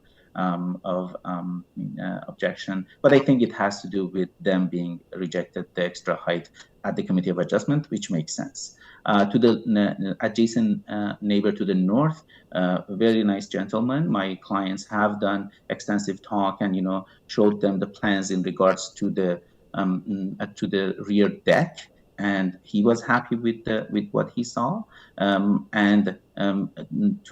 As per my request, my client have talked to the neighbors in front at 293, 295, and 297 JEDBURGH Road as well, and made sure that they have no objection to the application.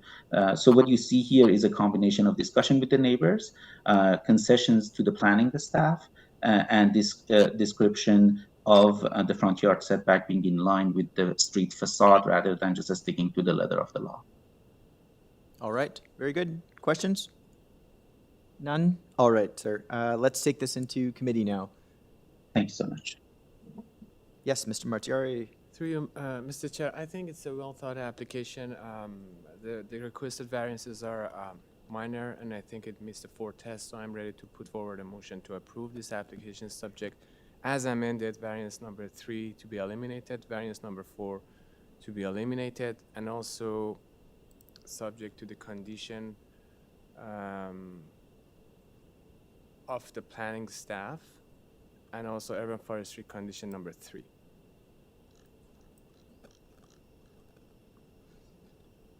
Okay.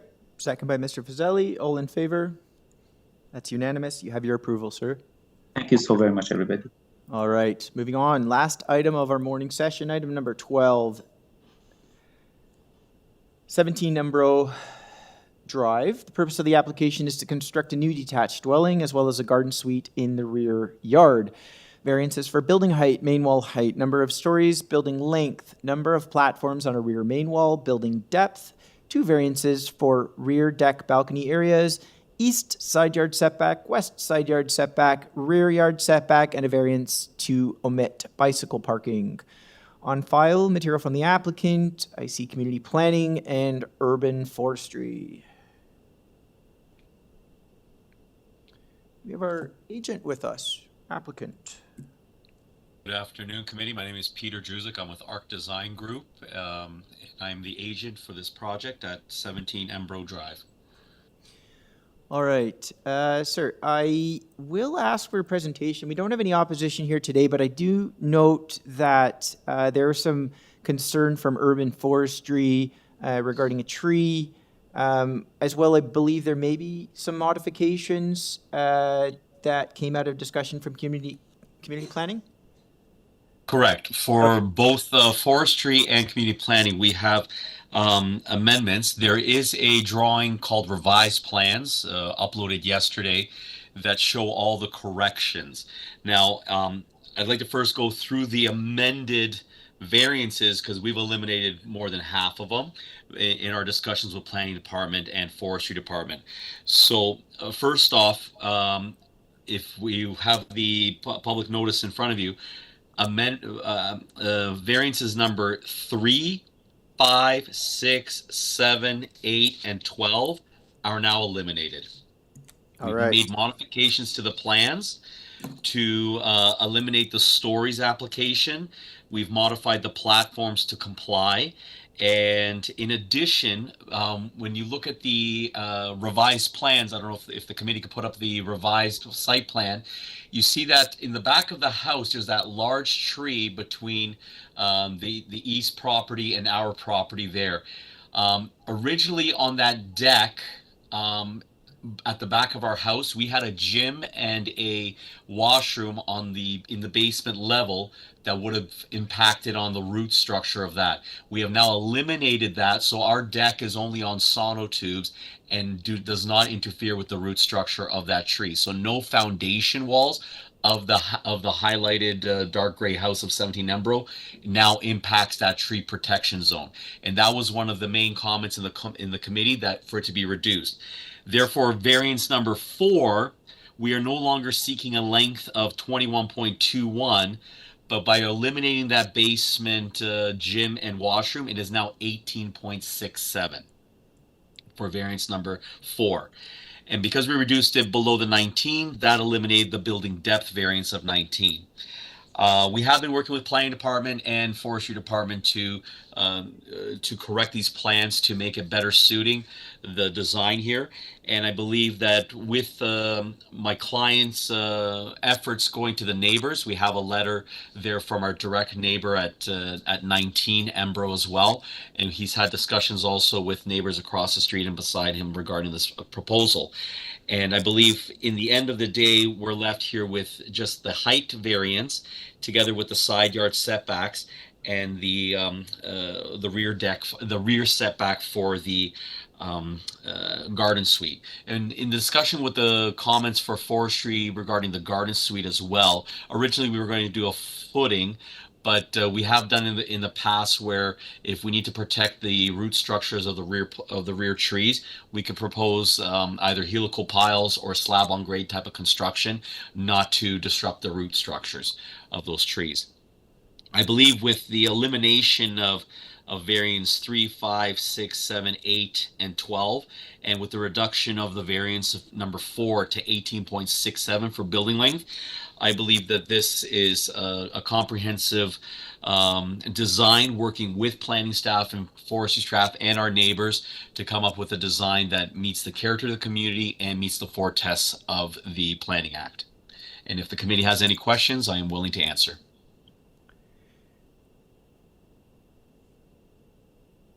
Sorry, through you, Mr. Chair, can we just have the applicant clarify and just confirm again those changes? Yes. On the notice, yep. We are eliminating variance number 3, which is related to stories. We're eliminating variance number 5, which is, okay, I'll go in order. Sorry. 3 is eliminated for stories. Number 4 is reduced from building length of 21.21 to building length of 18.67. as per these revised drawings that have been uploaded to the committee. Variance number 5 is deleted, which is the platforms. Variance number 6 is deleted, which is building depth. Variance number 7 is deleted regarding platforms again. Variance number 8 is deleted regarding platforms. And we added bicycle parking, which eliminates variance number 12 for the garden suite. Thank you. Thank you for that. Other questions? All right. Okay, let's take this into committee.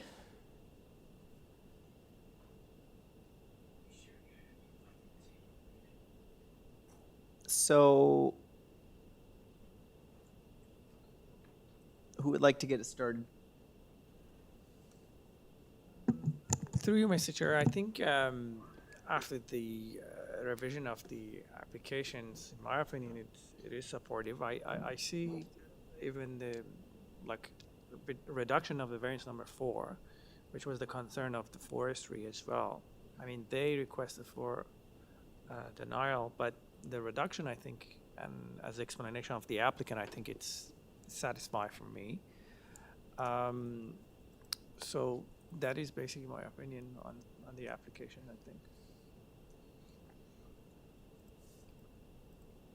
Yeah, I guess the only sort of area of, I guess, deliberation, we can call it, is, with respect to number 4, they did a reduction to 18.67 where 17 meters is an as of right. So you do have about 1.67 meters that is potentially causing impact to the tree that forestry is concerned about.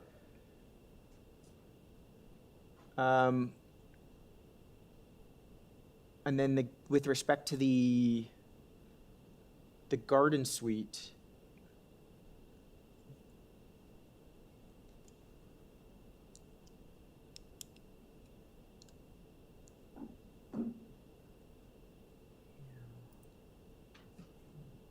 just taking a look at the with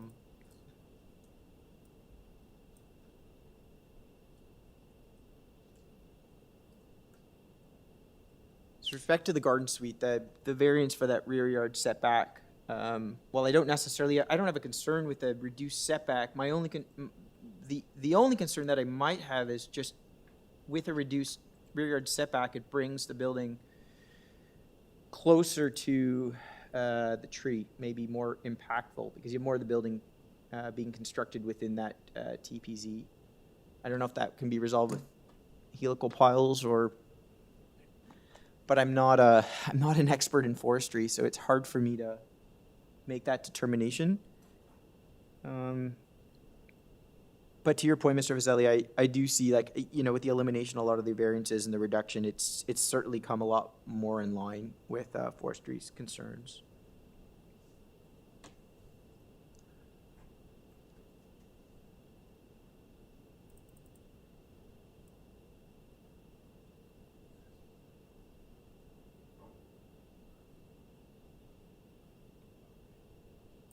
Yeah, I note too that the 18.67 meter reduction or the modification on number 4 pertains specifically to a portion of the house on the west side, which is further away from the trees. So if there was support for it, I might ask consideration that the variance be tied to site plan, just to ensure that at least you get a little bit more of the setback on that portion closer to the tree.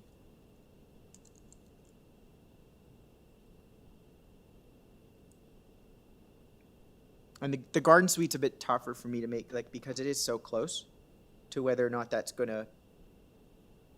how that's gonna impact that tree. That's a tough one for me. That's a tough call for me to make without forestry.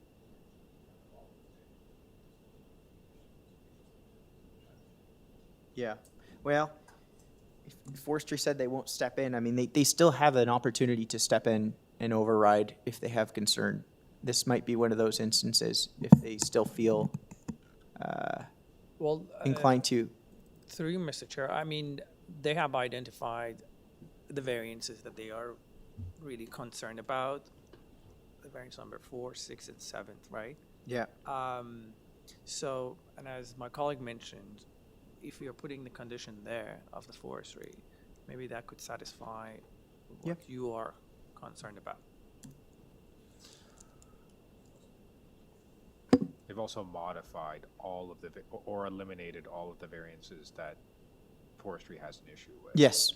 So, okay, fair enough. I'm satisfied. You guys are. All right, would you like to bring a motion? Sure. Yeah. Yes. Through you, Mr. Chair, I'd like to forward a motion to approve the application as amended. I don't think I need to review because the staff requested and the applicant reviewed it again. Okay. So I think they have the numbers, right? The staff. Staff, we don't need to repeat. Yeah. Okay. All right. And in this matter, I'd like to add the condition. So in here, we can add the condition forestry number 2, correct? The number 5, I think that's the one that he's talking about. Yeah, it wouldn't be number 5. Sorry? You wouldn't add number 5. Yes. And we would be also adding the condition to be, the staff report mentioned about the variance number 2. the height of the exterior main walls be developed substantially in accordance with the front elevation and left side elevation drawing dated July 14, 2025, submitted to the Committee of Adjustment and attached attachment number 1 and 2 to the staff report dated September 18. I think and then variance number 4, since it was revised, we can tie to the building length developed substantially in accordance with the left side elevation. But I just want to make sure that left side elevation drawing dated July 14th. Might be is safer with the site reflecting- plan. Yes, maybe just, yeah. The most recent site plan It's better specifically? to say yes. Yeah, staff, can we tie variance for Mr. Fazeli's motion, if I may? Yeah, of course. For clarity, let's just pull up the site plan on the screen and we can Yes, it's better to get the date. have a look, making sure we reflect the correct one. Is that the one you're looking at? Yes, that's the one. I think we'd. So, September 24th. So we'd like to tie. Yes.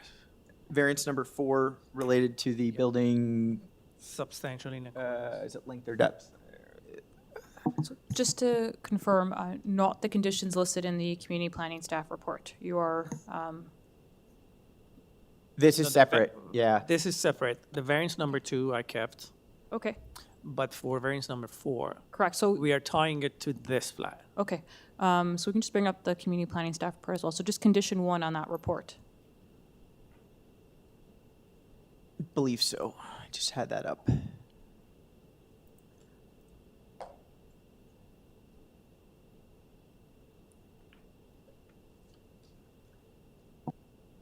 If we go down, I guess. Yep, there it is.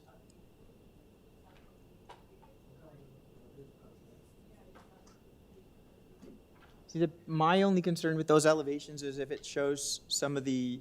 So we can just remove that and just, are you referring to the condition, the variance number 2? So in terms of the community planning staff report, condition 1 references the plans dated July 14th. Yeah. So maybe we can. Do we have tie updated, this did we get updated elevations or just a site plan for the 23rd? That shows the revision there. So I think we got to tie it to the updated Yes. elevations there. Yes, so then we are going to tie it with this site plan dated, I cannot see right now, if the staff can. 24th, staff? Yeah, September 24th. Yes, so for that condition, we can tie it into Yeah. that plan instead. And just for added clarity, do you want to just repeat your motion there? Yes, go ahead. Substantially in accordance, yes. Do you want to repeat the motion? Sure, Or- so I'd like to forward a motion to approve this application as amended. Let me just open up yes, and just basically, we keep the condition for forestry number 2, and we tie it to the site plan dated, again, September 24th, right? Yes, that's correct. Received September Substantially in accordance 24th. with, yes, for variance number 4. Or maybe we just keep it for all the variances. I think just we keep it for But we variance still number need the elevations for. 4, and then the elevation for variance number 2. We got that, staff? Yes. Sorry, I know that because the drawings had changed and we want to make sure we're. Of course, yes. Not creating a conflict in our decision. Okay, we've got a motion on the floor. Do I have a seconder? Mr. Marziari, all in favor? Okay, and just for the record, Mr. Schwartz is absent, so did not vote on this item, okay? But we're still, pardon? That's unanimous, yes. All right, thank you. The time is 1:50. Staff members, do we want the full hour or 45? Is 45 okay? Yeah? Okay. That'll help get us back on track a little bit. So we'll resume at, let's say, 2:36. There we go.